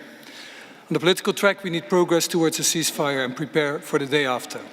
The Netherlands stands ready to support EU efforts to make sure that the ceasefire can also be monitored effectively.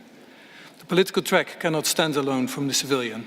The Netherlands strongly backs the efforts that have been made by the EU and other quintet partners, bringing together civilian representatives to determine Sudan's future, starting with the conditions for a ceasefire. But also in the absence, we insist on full respect for international humanitarian law at all times. This includes safe and sustained humanitarian access for both aid and aid workers throughout Sudan. Access is weaponized. This is unacceptable. Compliance with IHL should be monitored, and those violating should be held accountable. We strongly support any effective mechanism in this regard, as we have been doing in the Human Rights Council. In the face of the immense scale of needs, the Netherlands will step up our efforts. In 2026, we will contribute 25 million euros humanitarian funding to the response in Sudan and 15 million euros to support and protect people in need in neighboring countries. This is on top of significant unearmarked contributions. We especially acknowledge the crucial role of local respondents like the emergency response rooms. Next to our humanitarian funding, we will continue development cooperation programs in Sudan for up to 24 million euros this year. We stand by the people of Sudan for the long run. Their future is what matters today. Thank you very much. Thank you. Thank you very much indeed. And now I give another Colette. I give the floor to Mr. Magnus Colette, Special Envoy for Sudan and Head of Mission of the Kingdom of Sweden. Thank you, Chair, distinguished Excellencies and colleagues. Though I'm not related to Mr. Stephen Colette, it's a pleasure to speak right after him. The alarming humanitarian crisis in Sudan can hardly be overstated. The scale of needs, the lack of humanitarian access, the dangerous operating conditions for humanitarian actors, these effects are felt in the entire region. An immediate humanitarian ceasefire is urgently needed. Sweden is a longtime supporter of Sudan. Since the outbreak of the war, Sweden has provided more than $200 million in aid, making us one of the largest humanitarian donors globally. This commitment was emphasized by Foreign Minister Malmö Stenergard in Sweden's foreign policy statement for 2026. Today, I announce another $33 million from Sweden in support of the people of Sudan. This includes $27 million in flexible and needs-based humanitarian funding to the UN and CSO partners, and also development funding for gender-based violence prevention, accountability efforts, and local conflict resolution.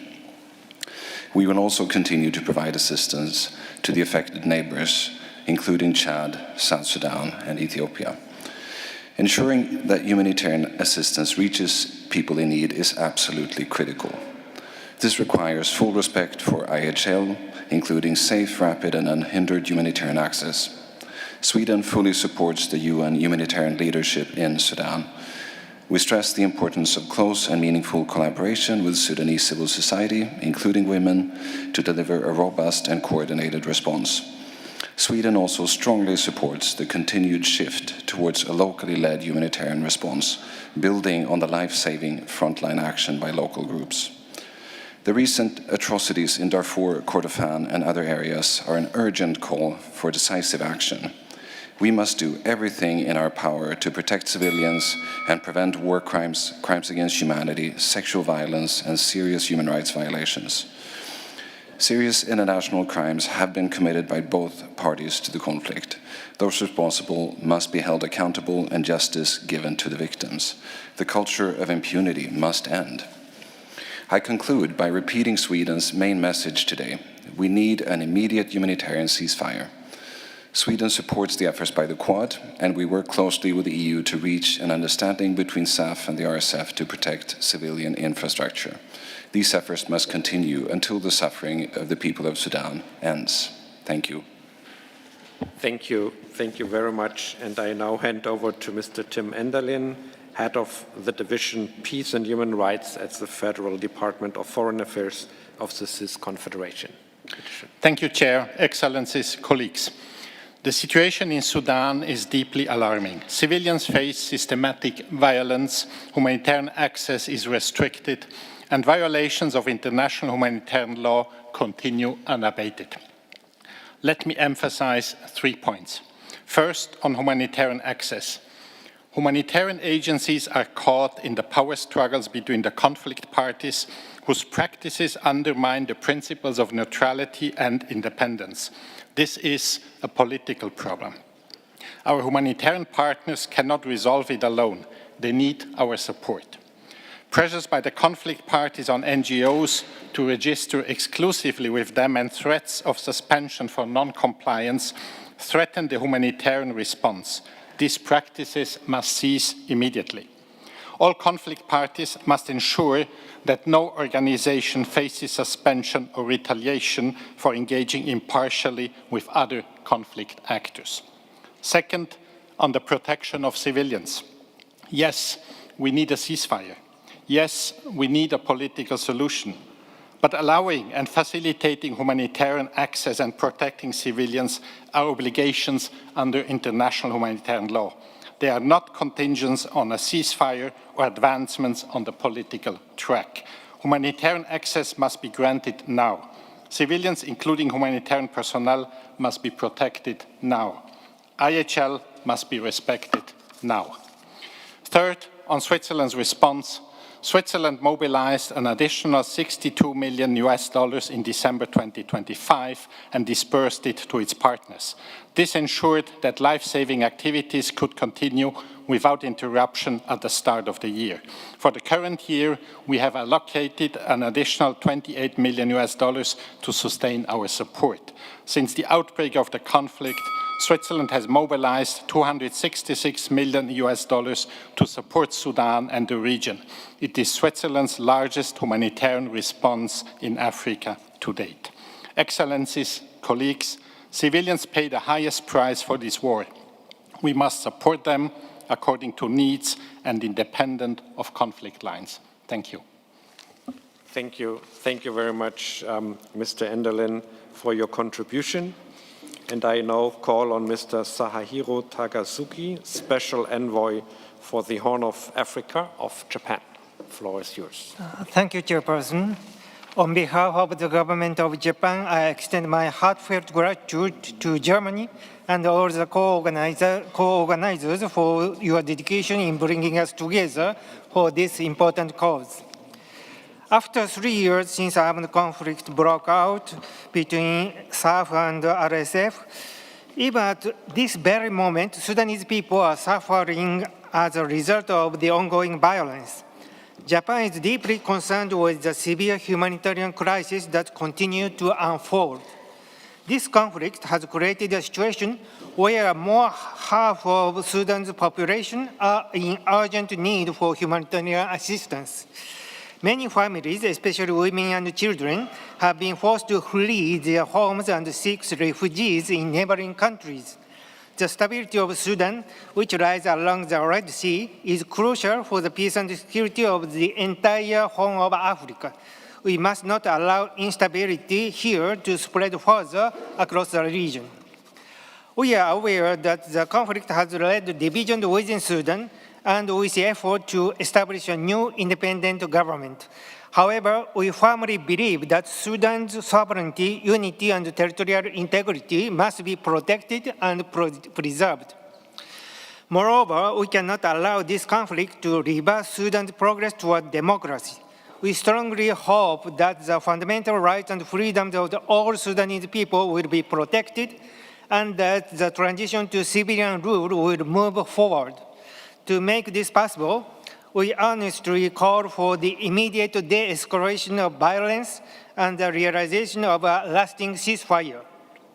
Japan stands for the Sudanese people and supports all diplomatic efforts to restore peace and security, including those by the Quad and the Quintet. This Berlin conference is a testament to the international community's shared determination.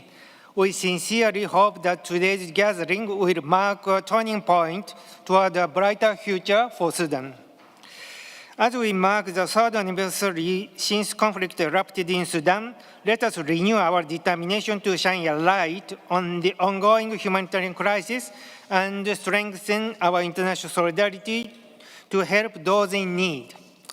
Since 2023, Japan has provided more than $220 million in humanitarian assistance for Sudan and its neighboring countries. We have made every effort to alleviating suffering and improving conditions on the ground. Building on this, Japan has recently decided to commence a new assistance package worth approximately $25 million. This support will focus on providing food aid, offering relief for vulnerable people such as refugees, internally displaced persons, enhancing health and medical services, and creating jobs and offering new opportunities for youth. Our new assistance also includes strengthening coordination and advocacy capabilities so that the international organization can deliver effective aid in Sudan. Through these efforts, we hope to empower local actors and ensure that humanitarian assistance reaches all those in need across Sudan. Finally, I would like to appeal to all parties involved in the conflict.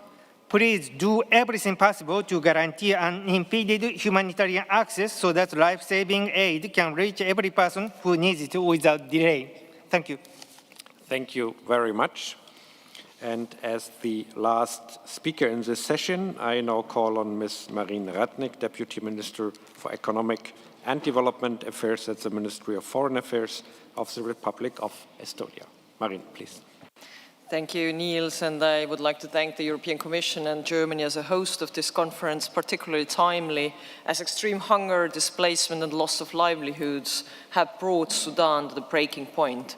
Above all, I would like to thank the humanitarian workers who are here and volunteers in Sudan and in the region around it for your dedication in the most difficult conditions.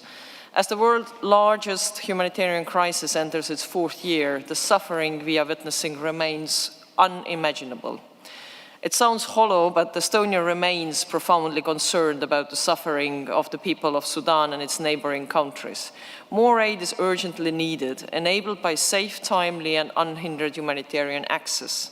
Local actors play a critical role in getting the aid to those most in need. We are deeply alarmed by the continued deadly attacks on civilians, particularly on women and girls, civilian infrastructure and humanitarian workers in general.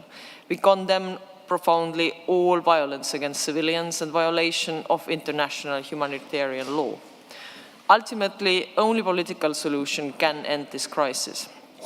As a long-term donor in the region, Estonia remains committed to helping alleviate the suffering of the people in Sudan. Therefore, in 2026, we are contributing total €80,000 via OCHA and the Sudan Humanitarian Fund. Thank you. Thank you. Thank you very much. And this concludes this special session with a special focus also on the neighboring countries. I want to express my gratitude not only to the pledgings but also to the political statements and support that you articulated. We're moving forward to the next session. It will be about protection and accountability, and it gives me great pleasure now to hand over to the Secretary of State for Foreign, Commonwealth and Development Affairs of the United Kingdom, Ms. Yvette Copper. Secretary, the floor is yours. Thank you very much. Can I welcome everyone to the session on protection and accountability. We have discussed humanitarian aid, we have discussed the importance of a ceasefire, but we have to confront the issues around the atrocities and the horrors as part of this conflict. We've seen both sides commit gross violations of international humanitarian law and that are continuing to impede humanitarian access to civilians in need. Attacks on aid convoys, strikes on markets, and the burning of crops. Aid workers should never be targets. The World Health Organization has verified 214 attacks on healthcare facilities since the start of this conflict. Sudan is now the most dangerous country in the world to be a healthcare worker, with 80% of global deaths occurring in Sudan. The recent and devastating drone strike on El Dain Teaching Hospital killed 60 people, disrupting vital medical services to millions. It was followed by the attack on El Jabalin in the Kordofans, where more people were killed. And that followed the attack in El Fasher on Saudi Maternity Hospital, where we saw the most horrendous atrocities. We have seen through this conflict evidence of both SAF and RSF targeting healthcare facilities and healthcare workers. We saw in the UN fact-finding mission's report on El Fasher, which I took to the Security Council in February, page after page of the most distressing accounts of violence inflicted on civilians by the RSF in El Fasher. The report describes widespread killings, including indiscriminate shootings and point-blank executions of civilians in homes, streets, open areas, or while attempting to flee the city. It also describes a pregnant woman was asked how far she was in her pregnancy, and when she responded, 7 months, he fired 7 bullets into her abdomen, killing her. This report concluded that the violence bears the hallmarks of genocide. Civilians in Sudan cannot wait for a truce for protection. All parties to the conflict must respect and comply with international humanitarian law and international law and uphold their commitments in the Jeddah Declaration. But the risk of further episodes of brutal atrocities against helpless civilians has not gone away with the fall of El Fasher. There has been intensified fighting in recent months in Blue Nile and the Kordofans, and in places like Dilling, where starving and trapped civilians are prevented from fleeing and aid is blocked, they still face daily and indiscriminate bombardment. So we have discussed, as part of the humanitarian support, ways to support survivors. And in Adre, I have announced a £20 million programme funded by the UK to help survivors of sexual violence access psychological and medical support. But we have to go further and address accountability and protection. Alongside Germany, Ireland, the Netherlands and Norway, the UK launched the Coalition for Atrocity Prevention and Justice in Sudan. I'm pleased that Canada and France will also be joining, and we encourage other like-minded countries to join us. And we will work together to raise the cost through sanctions on perpetrators and those enabling violations through arms flows, illicit finance and logistical support, because there must be a cost for those who view a brutal war as an opportunity to make profit. We will work to ensure that Sudanese peace builders and those working to protect civilians get better support, and also support those who are laying the foundations for justice. We are doubling funding to local human rights defenders and justice actors so that they can play a crucial role in the documentation and investigation of violations, feed into international justice processes, and support transitional justice, because there must be justice and accountability for the horrors that affected communities have endured. We cannot allow this cycle of violence, impunity, and misery to continue. The people of Sudan deserve justice as well as peace. Thank you. I'd like to now continue this session by passing to Volker Turk, the UN High Commissioner on Refugees. Mr. Turk, as you'll know, has a long distinguished career in the UN system and has been High Commissioner for Human Rights since October 2022. It's my pleasure to welcome him to the floor. Thank you very much, and great to be here at a very important conference. During my visit to Sudan in January, I saw for myself the utter devastation that 3 years of war has brought to the lives of ordinary people. I was shocked to the core by the accounts of extreme brutality, including atrocity crimes. I heard harrowing stories from survivors who witnessed the killings of their loved ones, and from women who had been subjected to gang rape and other forms of torture. This conflict is a human rights catastrophe, so human rights must underpin all efforts to resolve it. Monitoring and documentation by my team on the ground indicates that all parties have perpetrated gross violations and abuses of international human rights law and serious violations of international humanitarian law. In some cases, they may indeed amount to international crimes such as war crimes and crimes against humanity. The use of explosive weapons with wide area impacts in populated areas, which is employed by all parties, inflicts indiscriminate harm. The deliberate targeting of hospitals, of markets, of schools, and critical infrastructure, as I saw myself, is a war crime. I'm alarmed by the sharp increase in the use of drone warfare in recent months, and there's not one single drone that is produced in Sudan itself, I should add, with a devastating impact on civilians. Drone strikes were responsible for the 3/4 of the civilian deaths we documented in the first 3 months of this year. It's about 700 civilians. The use of sexual violence as a weapon of war has reached unprecedented levels. Sudanese society is becoming increasingly militarized, including through the mobilization and arming of civilians and the recruitment of children, which, by the way, I saw at the checkpoint on the way from Dongola to Adaba. Meanwhile, the parties continue their crackdown on civic space, harassing and detaining human rights defenders, lawyers, and journalists. But despite their desperate circumstances, Sudan's people remain resilient and defiant. I witnessed this myself. I am inspired by the many conversations that I have had with civil society activists, rights defenders, particularly women and young people, and deeply moved by their commitment to freedom. The atrocities that are committed follow the same pattern. They are the result of deliberate decisions fueled by impunity. When crimes yield success on the battlefield and are not punished, they are repeated. The warning signals were clear, and we have sounded the alarm repeatedly, including before Al-Fasher happened. But unfortunately, these warnings have not been heeded. Conferences and statements are important, but it is also important to see results, concrete results. We need urgent action to hold those responsible to account. That's the only way forward to end the violence. We have proposed a number of human rights-based confidence-building measures, which I have shared with both parties, but also with all those who are involved in the mediation, which is extremely important. But let's not forget, war is not chaos. War has its own logic.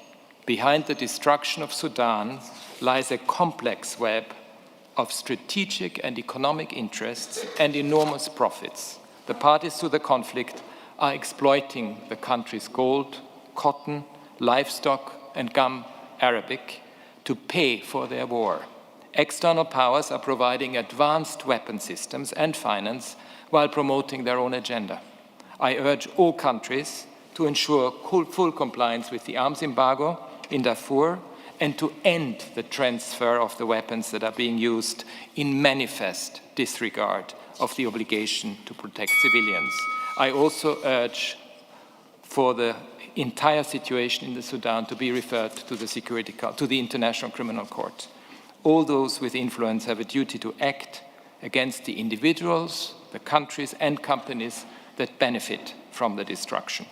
We can only make sure that the centrality of human rights is part of the way forward and part of the solution. Thank you very much.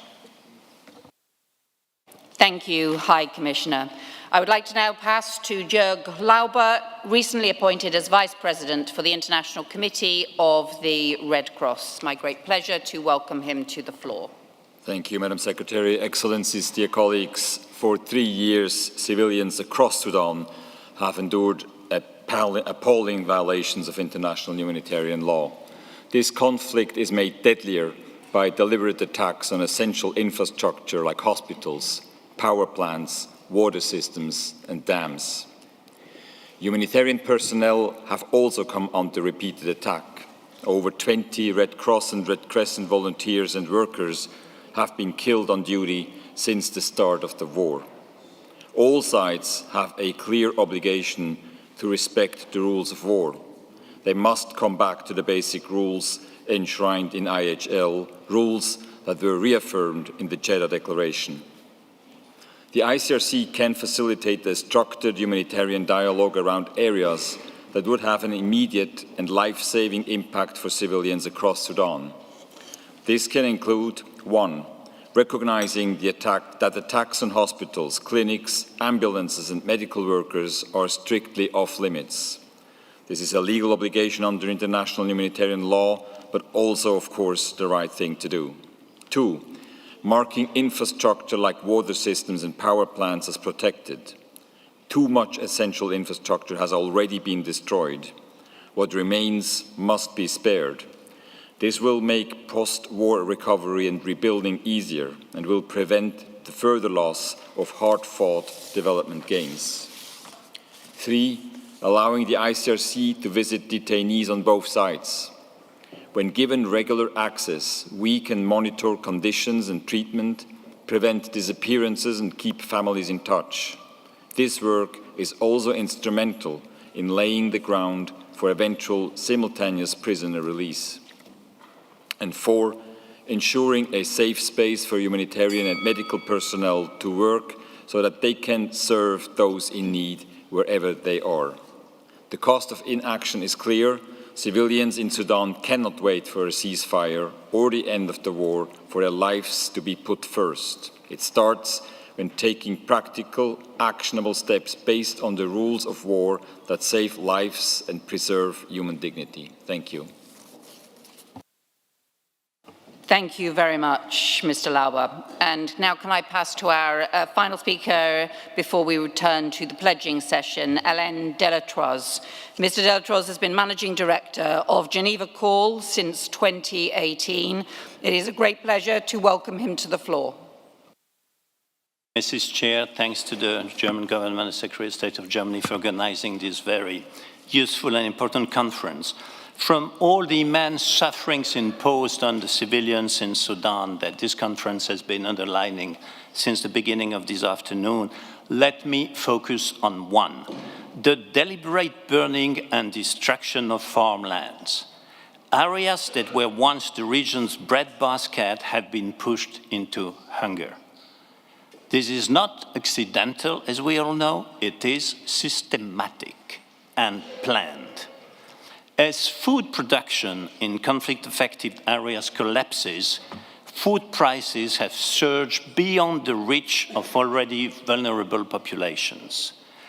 Add to that, at the same time, what we heard this afternoon, that humanitarian access is strongly obstructed. And as Commissioner Labib underlined, here again, the main victims are the women going out and trying to secure food for their children.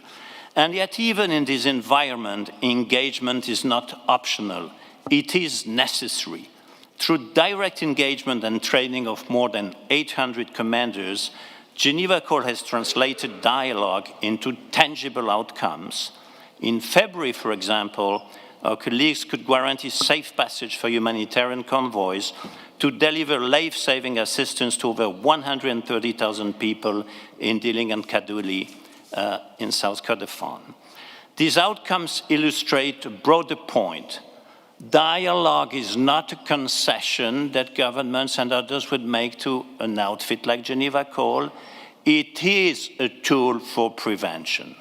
Let me finish with 3 points.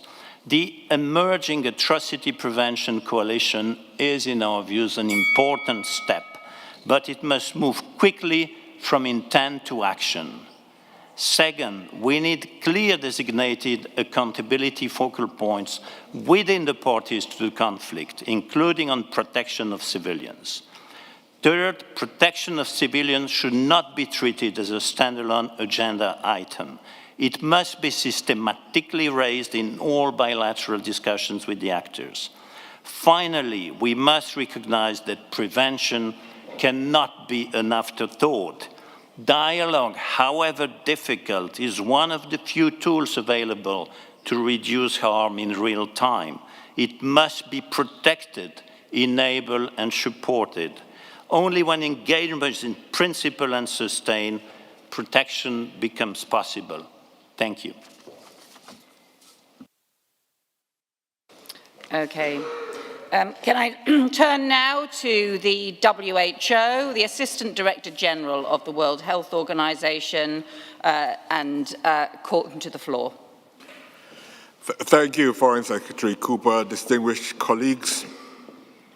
With only half of health facilities fully functional, the Sudanese health system is on the verge of collapse. Unfortunately, the situation continues to deteriorate. The World Health Organization, together with our partners, is sustaining operations under very challenging conditions. We're supporting 1,300 facilities and 70 mobile clinics, delivering essential services to millions of people. In 2025 alone, we reached 6 million people with life-saving care, delivered critical medical supplies, expanded nutrition, mental health, and maternal health services. However, these efforts are being outpaced by escalating public health risks. Disease outbreaks are spreading across the country, including malaria, dengue, measles, and polio.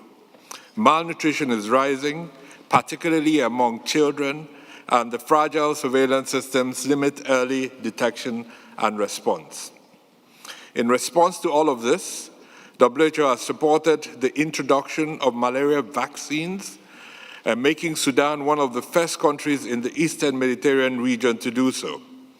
Through our operations, over 24 million people received oral cholera vaccines, over 13 million children received measles vaccines, and over 6 million children received polio vaccines. However, these efforts are increasingly undermined by continued attacks on healthcare. Since the start of the conflict, WHO has verified over 200 attacks on health facilities, resulting in over 2,000 deaths.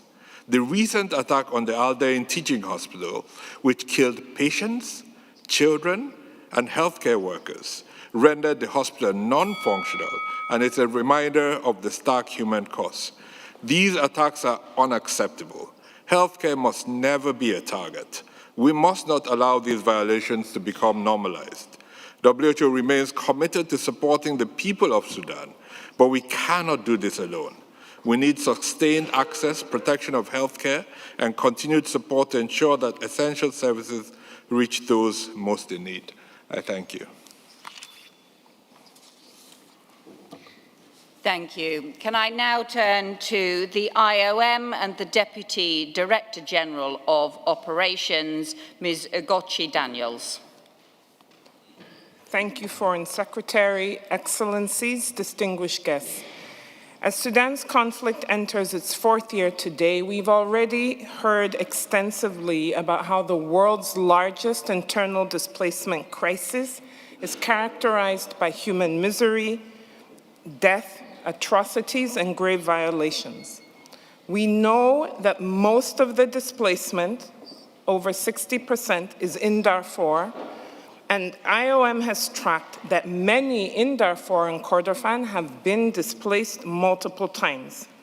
We've also heard about the resilience of the Sudanese, including the 4 million Sudanese who have returned to Khartoum and other comparatively safer areas of Sudan, but where investments in restoring basic services, rehabilitating infrastructure, and opportunities for livelihoods are urgently needed. Protection is at the heart of this work, and we must use all of the tracks available to us and which previous speakers before me have spoken to, whether it's humanitarian, development, peace, political, and accountability. As IOM, we're doing our part to provide life-saving assistance, including support to services that are for the whole system, on data and the common pipeline, as well as our work to stabilize communities of return and support their recovery. As IOM, we also provide protection services at the borders of Sudan and its neighbors. And I want to end by reminding us that support to Sudan is support to the region. I underscore the fragility of the region and of the continent, especially Sahel. Let us not forget, let us act, let us protect, and let us end the need for us to meet every year. Our humanity can and must prevail. I thank you. Thank you very much. Can I now turn to Plan International and the country director, Mr. Mohamed Kamai.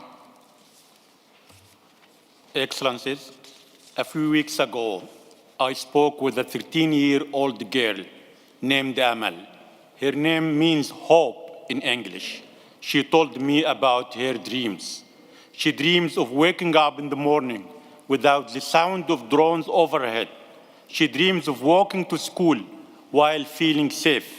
For Amal and millions of girls like her, the dream remains painfully distant.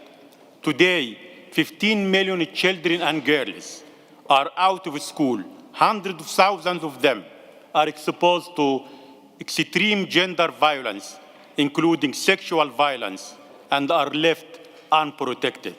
12.7 million girls and women are in urgent need of support from gender-based violence, especially in Kordofan and Darfur. Sexual violence is being used as a weapon of war. Children, girls, and women continue to bear the heavy burden of this brutal war, although they have never contributed to its outbreak, directly or indirectly. Excellencies, we trust that you have the power and commitment to make a step change in such a situation. I would like to conclude with 3 asks.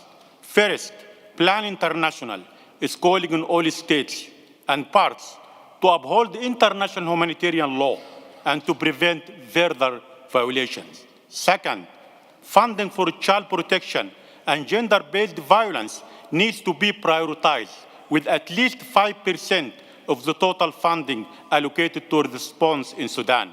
There should be a specific focus for grassroots, women and youth organizations. Third, impunity should no longer be tolerated. We need stronger mechanisms to record and respond to grave violations against children and girls. Child protection must sit at the heart of the Atrocity Prevention Coalition. Excellencies, I would like to end up by emphasizing that all people of Sudan, especially children, girls, and women, cannot and should not survive a 4th anniversary. Thank you. Thank you very much. Can I now turn to Austria and Mr. Christian Brunmeier, the Director for Humanitarian Assistance. Thank you very much, Excellencies, ladies and gentlemen. Let me thank Germany and the co-organizers for convening this third International Sudan Conference. Let me also express our gratitude to neighboring countries for the generosity and hospitality in hosting Sudanese refugees. The conflict in Sudan is now entering its fourth year with catastrophic consequences. We have heard the figures today. Over 33 million people are in urgent need of humanitarian assistance. Almost a third of the population is displaced, and the risk of a regionalization of the conflict is increasing by the day. We support all efforts that work towards a ceasefire and a peaceful solution of the ongoing conflict. We strongly condemn all violence against civilians, particularly women and children, and the ongoing violations against international humanitarian law, including the use of famine and sexual violence as weapons of war. The grave violations of IHL have been reported from Sudan, are a stark reminder of how urgently we need to redouble our commitment to upholding IHL. In the face of further deterioration of the humanitarian situation, we must prevent Sudan from becoming a forgotten crisis. Unhindered humanitarian access to all parts of Sudan, including cross-border and cross-line access, as well as the safety and security of humanitarian workers, must be guaranteed. It must be our priority to promote stability in Sudan and the region and to facilitate a return to a democratic transition. Austria will continue to stand by the Sudanese people. I'm therefore glad to announce that Austria is providing additional support of 16.6 million euros in urgently needed assistance for the civilian population. This brings our humanitarian assistance to Sudan and the region to 62.5 million euros since the start of the conflict. Thank you.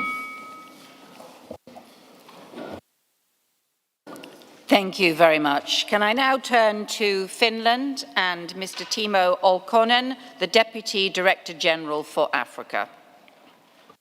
Thank you, Madam Chairperson. Excellencies, Finland thanks Germany and the co-hosts for organizing this conference. We are gravely concerned about the unbearable level of violence and suffering in Sudan.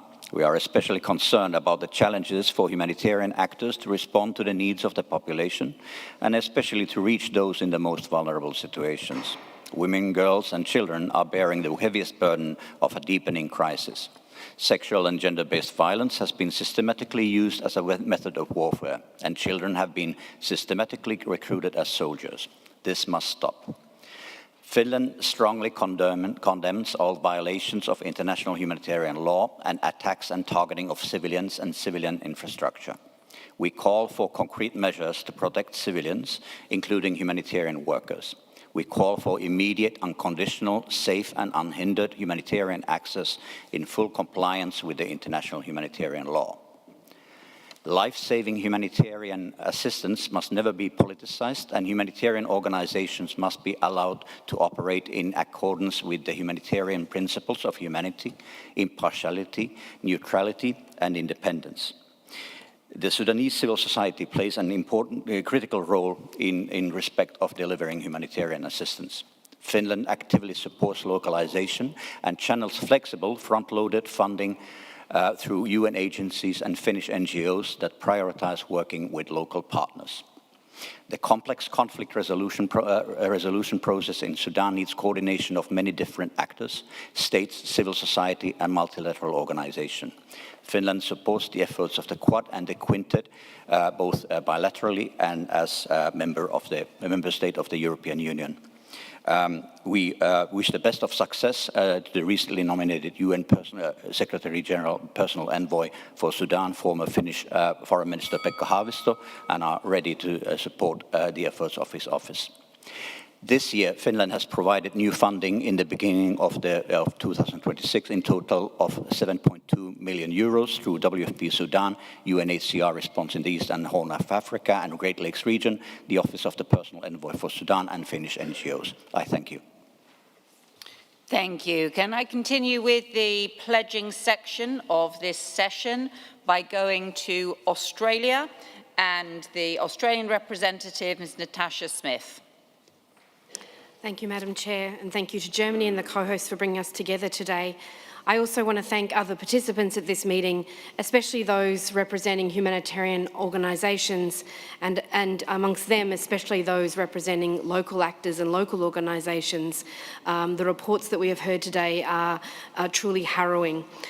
Australia is horrified by the widespread and systematic violations of international humanitarian law, direct attacks on civilians, including humanitarian personnel, and increasing incidents of ethnic and sexual and gender-based violence.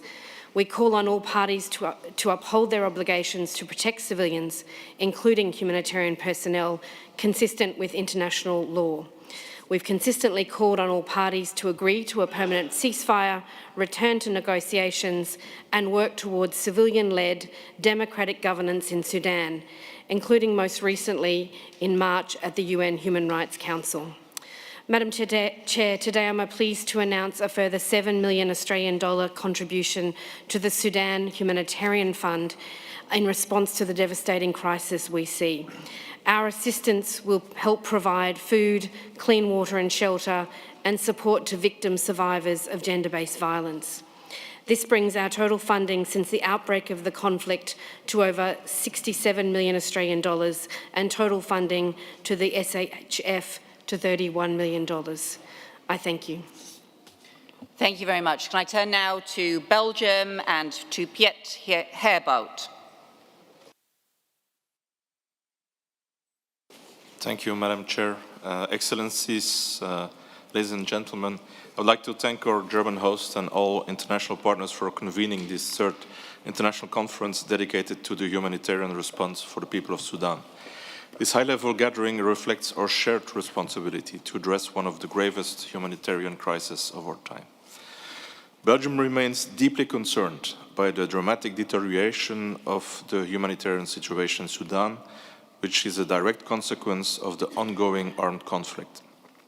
Civilians are paying an unacceptable price, as was highlighted by previous speakers. Moreover, this crisis is also spilling across borders and destabilizing the wider region. Belgium wishes today to reaffirm its strong humanitarian commitment and will continue to act as a reliable and predictable donor, prioritizing anticipatory, multi-year and flexible funding, largely through multilateral channels to enable a swift, principled and needs-based response. In this context, I am pleased to announce that Belgium's humanitarian contribution support of the Sudanese people will amount to €2.5 million in 2026. Beyond financial support, Belgium's engagement is firmly grounded in active humanitarian diplomacy.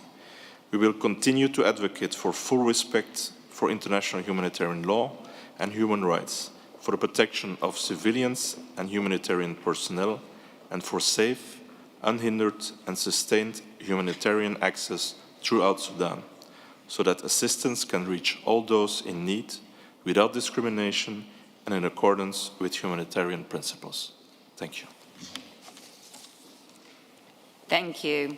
And can I now turn to New Zealand and Ambassador Jane Coombs?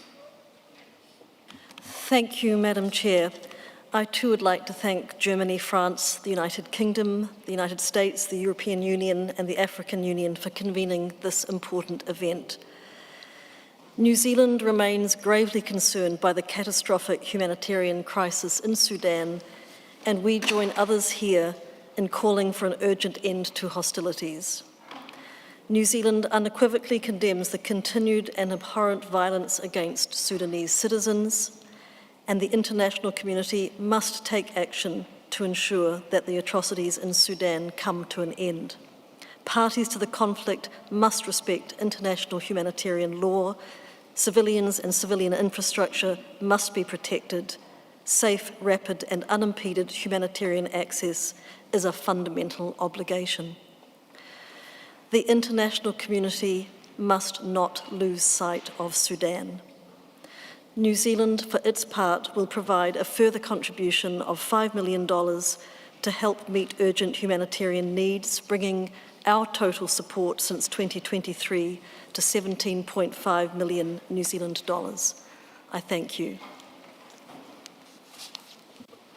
Thank you very much. Can I turn now to Luxembourg and Ambassador Sylvie Lucas? Excellencies, ladies and gentlemen, we heard it many times this afternoon. Sudan is facing the worst humanitarian crisis in the world today, with no end in sight. 3 years into the war, the humanitarian situation remains critical, marked by severe food insecurity, ongoing attacks, restricted access, and large-scale forced displacement. Thank you to the organizers for convening today's meeting and ensuring that Sudan remains high on our agenda. Luxembourg stands with the Sudanese people. Since the start of the conflict, we have mobilized over 8 million euros to support relief operations through our key humanitarian partners, such as OCHA, the ICRC, UNHCR, WFP, but also national and civil society organizations. This crisis extends also beyond Sudan's borders, putting pressure on neighboring countries like Chad, where Luxembourg supports the UN hub to strengthen cross-border aid and connectivity. For 2026, we pledge to provide at least 2 million euros to support relief operations in Sudan and the region, working with partners on the ground to ensure assistance reaches affected populations. We continue to call for unhindered humanitarian access and support ERC USG Tom Fletcher's appeal to keep critical routes open, including maritime corridors, to ensure an uninterrupted flow of humanitarian assistance to the region. Thank you. Thank you very much. And can I now turn to Poland and the Charge d'Affaires, Mr. Jan Tobinski. Thank you, Madam Chairperson. I wish also, on behalf of Poland, to thank conveners of the conference and Germany for hosting this event. For the past 3 years, we have been witnessing a dramatic escalation of violence affecting millions of civilians in Sudan. The scale of human suffering is immense and demands an immediate and decisive response from the international community. Poland strongly advocates for full respect of international law, in first line, the international humanitarian law. We turn to all parties to the conflict to immediately cease hostilities, protect civilians, and ensure safe and unhindered access for humanitarian aid. Also, Poland is deeply engaged in helping Ukraine, our direct neighbor.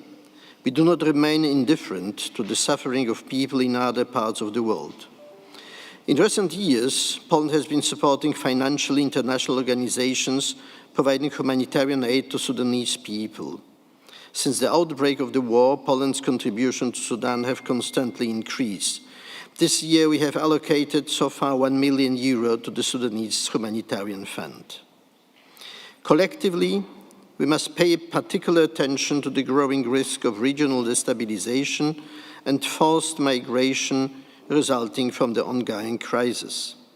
Supporting neighboring countries and strengthening international coordination mechanisms will be essential to prevent further escalation and to ensure that those who are fleeing violence receive adequate protection and assistance. Poland emphasizes the need to maintain open channels of communication with the parties to the conflict. The absolute priority is to end the war and to stop acts of aggression. Poland stands ready to cooperate with international partners in delivering humanitarian aid and supporting efforts aimed at restoring peace in Sudan. Thank you, Madam Chair. Thank you very much. Can I turn now to Cyprus and to Ambassador Maria Papakyriakou. Thank you, Madam Chair. Today's conference comes at a particularly critical juncture as developments on the ground continue to evolve dramatically and require a decisive, coordinated and coherent response. It is therefore offering an important opportunity to take stock, enhance our collective engagement and reaffirm our shared commitment to addressing the largest humanitarian crisis of our time. The situation in Sudan, 3 years after the eruption of the current civil war, remains deeply alarming. Ongoing conflict, mass displacement, and the severe disruption of basic services have created conditions of extreme vulnerability for millions of civilians. Access to food, water, healthcare, and protection remain gravely constrained. The scale and complexity of the crisis, coupled with its regional implications, call for sustained international attention and a strategic, well-coordinated response. We call on all parties to immediately cease hostilities, uphold international humanitarian law, and ensure that the safety of civilians, humanitarian workers, and key civilian infrastructure. Sudan and the wider Sahel region has been identified as one of the main humanitarian geographical priorities under the Cyprus presidency of the Council of the European Union. Cyprus remains committed to translating political priorities into concrete action. In the past year, almost 20% of Cyprus's humanitarian assistance was directed towards Sudan and the wider Sahel region. For the current year, we intend to further increase our contribution to the region to at least 850,000 euros. At a time of growing global humanitarian pressures and funding cut trends, this conference provides a timely opportunity to further strengthen our common approach, reinforce coordination, and ensure that our collective response remains commensurate with the scale, complexity, and severity of the challenges ahead. I thank you, Madam Chair. Thank you. Can I turn to the Portuguese Republic and the Ambassador Madalena Fischer? Thank you, Madam Chair. Portugal congratulates Germany and all co-hosts for convening this important event and commends all participating countries and civil society organizations for drawing attention to what is currently one of the world's most severe humanitarian crises. We welcome the Quad and the Quintet initiatives and underscore their importance in bringing together key external actors within a more coordinated framework, thereby helping to maintain engagement, including through the Sudan Consultative Group.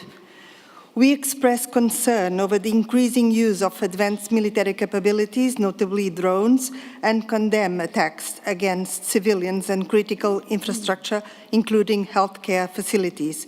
We acknowledge and commend the crucial role played by neighboring countries in hosting refugees and recognize the significant burden they bear in responding to the humanitarian consequences of the conflict. Portugal expresses deep concern regarding the humanitarian situation and human rights violations, stresses the need for accountability for breaches of international law, and reaffirms its support for the sovereignty and territorial integrity of Sudan. We recognize this as a protection crisis and reaffirm our deep concern about the enormous impact on the affected population, particularly women and children who are facing appalling violence. We call for unconditional and unrestricted humanitarian access in full compliance with international humanitarian law. Madam Chair, I would like to announce Portugal's contribution of 260,000 euros in humanitarian funding to support the OSHA Country Office, UNHCR's responses, and the Sudan Humanitarian Fund in 2026. We reiterate our commitment to promoting peace in Sudan in coordination with international partners and urge all parties to cease hostilities, respect international humanitarian and human rights law, and engage in an inclusive, mediated political process. I thank you. Thank you. Can I turn now to Malta and the Sahel envoy, Charles Sultana? Thank you, Chair. On behalf of Malta, I would like to thank Germany for convening this third International Sudan Conference. Excuse me, I just lost my...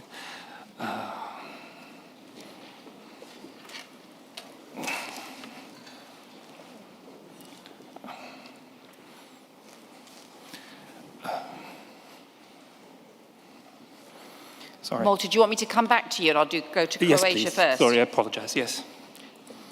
No worries. Let me go to Croatia, to Ambassador Gordon Bakota. Thank you, Madam Chair, Excellencies, distinguished guests. On behalf of the Republic of Croatia, I would like to express our sincere gratitude to the Federal Republic of Germany, the co-host, for organizing this important gathering. With millions of people in need of help and appalling crimes against civilians committed, Sudan is the worst humanitarian crisis in the world. Given the scale of needs, it is vital that we act together through a principled, timely and flexible approach. As a country with experience of war suffering, Croatia continues to call for fighting impunity in this conflict. This war could be ended within a short period if the delivery of weapons, ammunition, and mercenaries is stopped. We have to continue advocating for disengagement of the external actors. We could ensure more visibility and effectiveness of the protection of the critical civilian infrastructure by coordinating its implementation within the Sudan Quintet.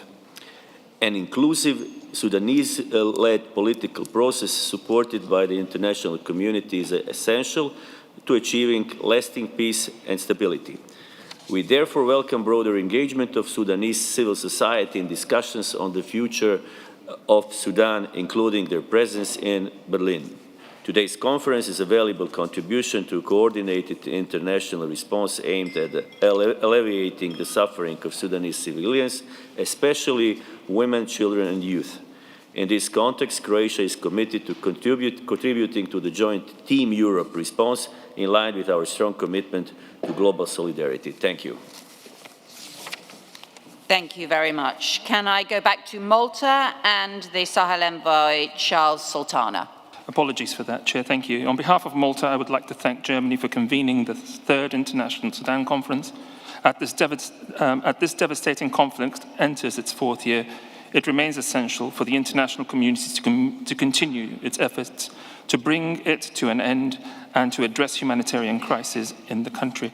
Malta is deeply alarmed by the continued targeting of health facilities and medical personnel. Such acts are unacceptable. Health care must never be a target. These attacks must stop, and those responsible must be held accountable. The humanitarian situation remains extremely grave. What is needed above all is full, safe, rapid, and unhindered humanitarian access, together with the removal of obstacles to aid delivery and the protection of humanitarian personnel. Humanitarian action must remain anchored in the principles of neutrality, impartiality, and independence, with the focus on civilian needs. Sudan's crisis cannot be viewed in isolation. Its effects are increasingly felt across the neighboring spaces, including Chad, Libya, the wider Sahel, and the Mediterranean.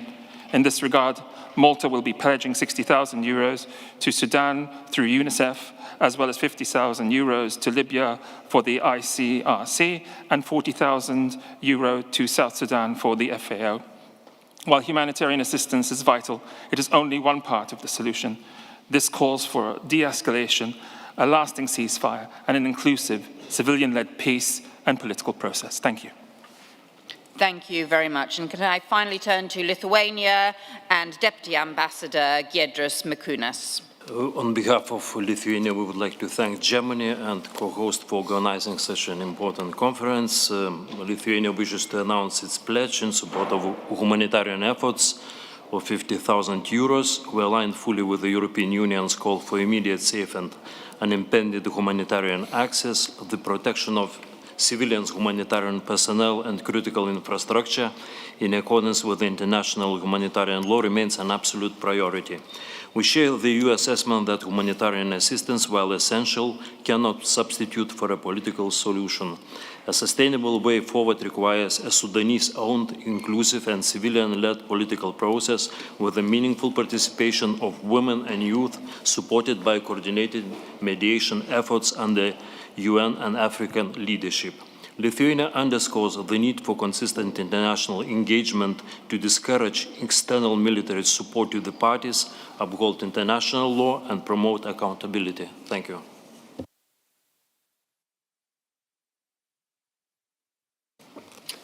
Thank you very much, and I think that now concludes our session on the pledges, and can I now pass over to for the final session to the Minister of State, Serap Gula. So dear Yvette, thank you very much. So we're coming to the end, and so let me invite at first Hadja Lahbib, the EU Commissioner, for her closing remarks, and after then our Secretary of State Niels Annen for his closing remarks. Thank you. Thank you very much, Your Excellencies, distinguished guests, dear colleagues and friends. Everything we have heard today points in one direction. To end the suffering, we must act together.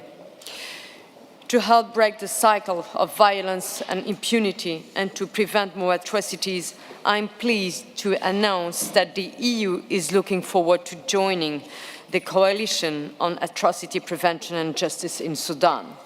The crisis in Sudan is man-made. The violence by the warring parties and their sponsors is driving the humanitarian catastrophe. We all have, all of us, a responsibility to push for peace and bring this suffering to an end.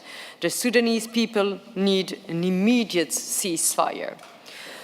From day one, the EU and all member states have kept Sudan high on the international agenda, pushing for action and strong financial support. Last year, we covered 1/3 of the global humanitarian response, and despite a difficult global context, Team Europe is stepping up again with even more funding this year than last year.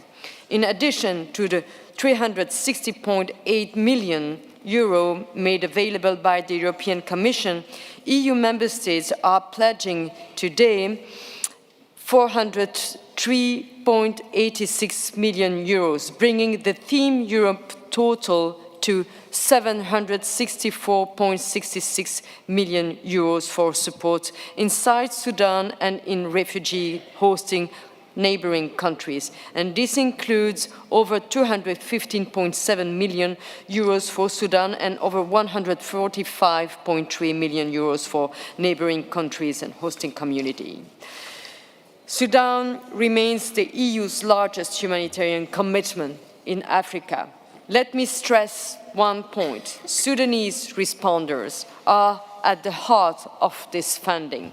The European Union is serious about localization. From this year, at least 25% of our humanitarian funding will go to local organizations, because they are the ones who know, who can reach people everywhere, even where others cannot. Ladies and gentlemen, funding alone is not enough. Sudanese responders also need protection. They face the highest risks, but too often receive the least support. The European Union refuses to accept that being killed is part of the job. That is why we created the Protect Aid Workers program, to provide relocation, legal support, medical care, and psychosocial support. We have already helped over 400 humanitarians, a quarter of them are Sudanese. That tells you how dangerous this work is. And we need respect for international humanitarian law. Attacking an aid worker is not a collateral damage, it is a crime. Humanitarian workers must be protected. This is a legal obligation for all parties, and those who violate it must be held accountable. To every humanitarian worker here and in Sudan, I would like to say thank you. Thank you for your courage. Thank you for your compassion. We stand with you. We must make sure that saving lives never costs you your own. Before I hand over to the German Minister of Foreign Affairs, let me thank our co-host, especially Germany, for organizing this conference. And I hope, like everyone here, that it will be the last one. Thank you. Hadja, thank you so much. And I would like now to invite Niels Annen, Secretary of State of the Federal Ministry of Economic Cooperation and Development, for his final remarks. Niels, please. Minister, thank you so much. I want to be brief, but again highlight, I think, what are the three key messages that have emerged from the session: impact on neighboring countries and sustainable solutions. First, we have heard compelling and deeply concerning accounts from our partners about the realities on the ground. The scale of human suffering is immense, both within Sudan and across neighboring countries. Assistance, both humanitarian and development, remains essential to address the urgent needs of affected populations, both within Sudan and the region. And second, it has become clear that the repercussions are felt throughout the region, placing significant strain on host communities already under strain, intensifying displacement and contributing to growing instability in neighboring countries. And that also affects Germany. Third, and critically, we must look beyond immediate relief.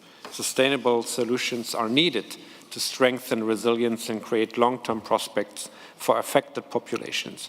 This requires us to operationalize the humanitarian development peace nexus in a meaningful way, ensuring that humanitarian development and peace efforts are better aligned and mutually reinforcing. In this context, let me reiterate that return must remain dignified and voluntarily.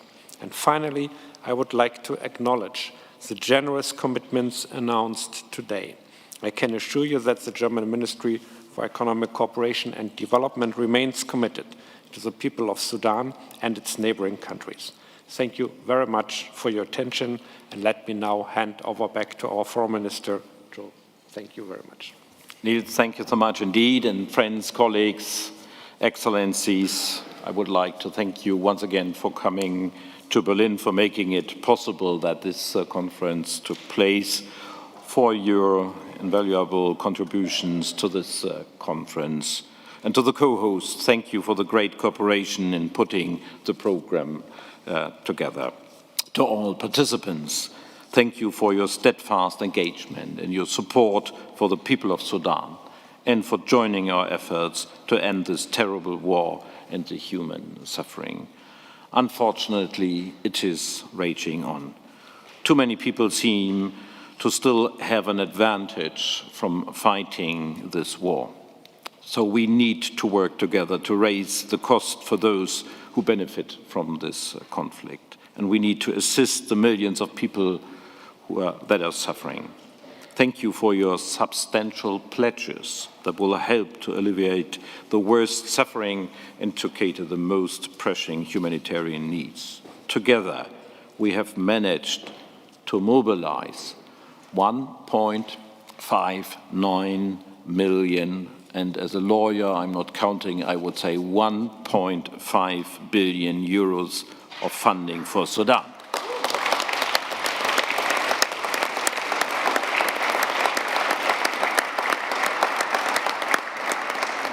When I was asked this morning in the broadcasting here in Germany, I expected 1 million, and it is 50% more than that. So this is really a big, big success for the people, for the countries, for Sudan and its neighboring countries.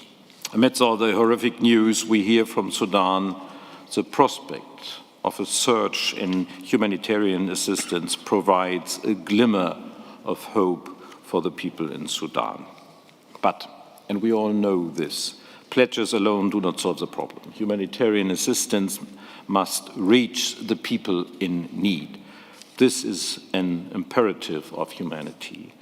Thus, let me close by once again calling up all those responsible: end this war.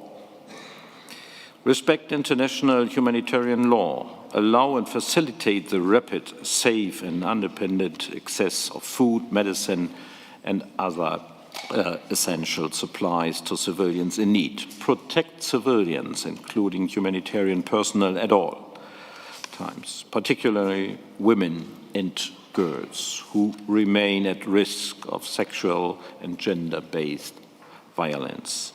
Those fleeing must be granted safe passage. We must stand with the people of Sudan and humanitarian organizations, local and international, who are working tirelessly and under extremely challenging conditions to assist them. Thank you very much to all of you. This was a great day. Let's stick and stay together I think this was a good piece of work today, but we all know a lot is to do ahead. Thank you so much. Safe travels.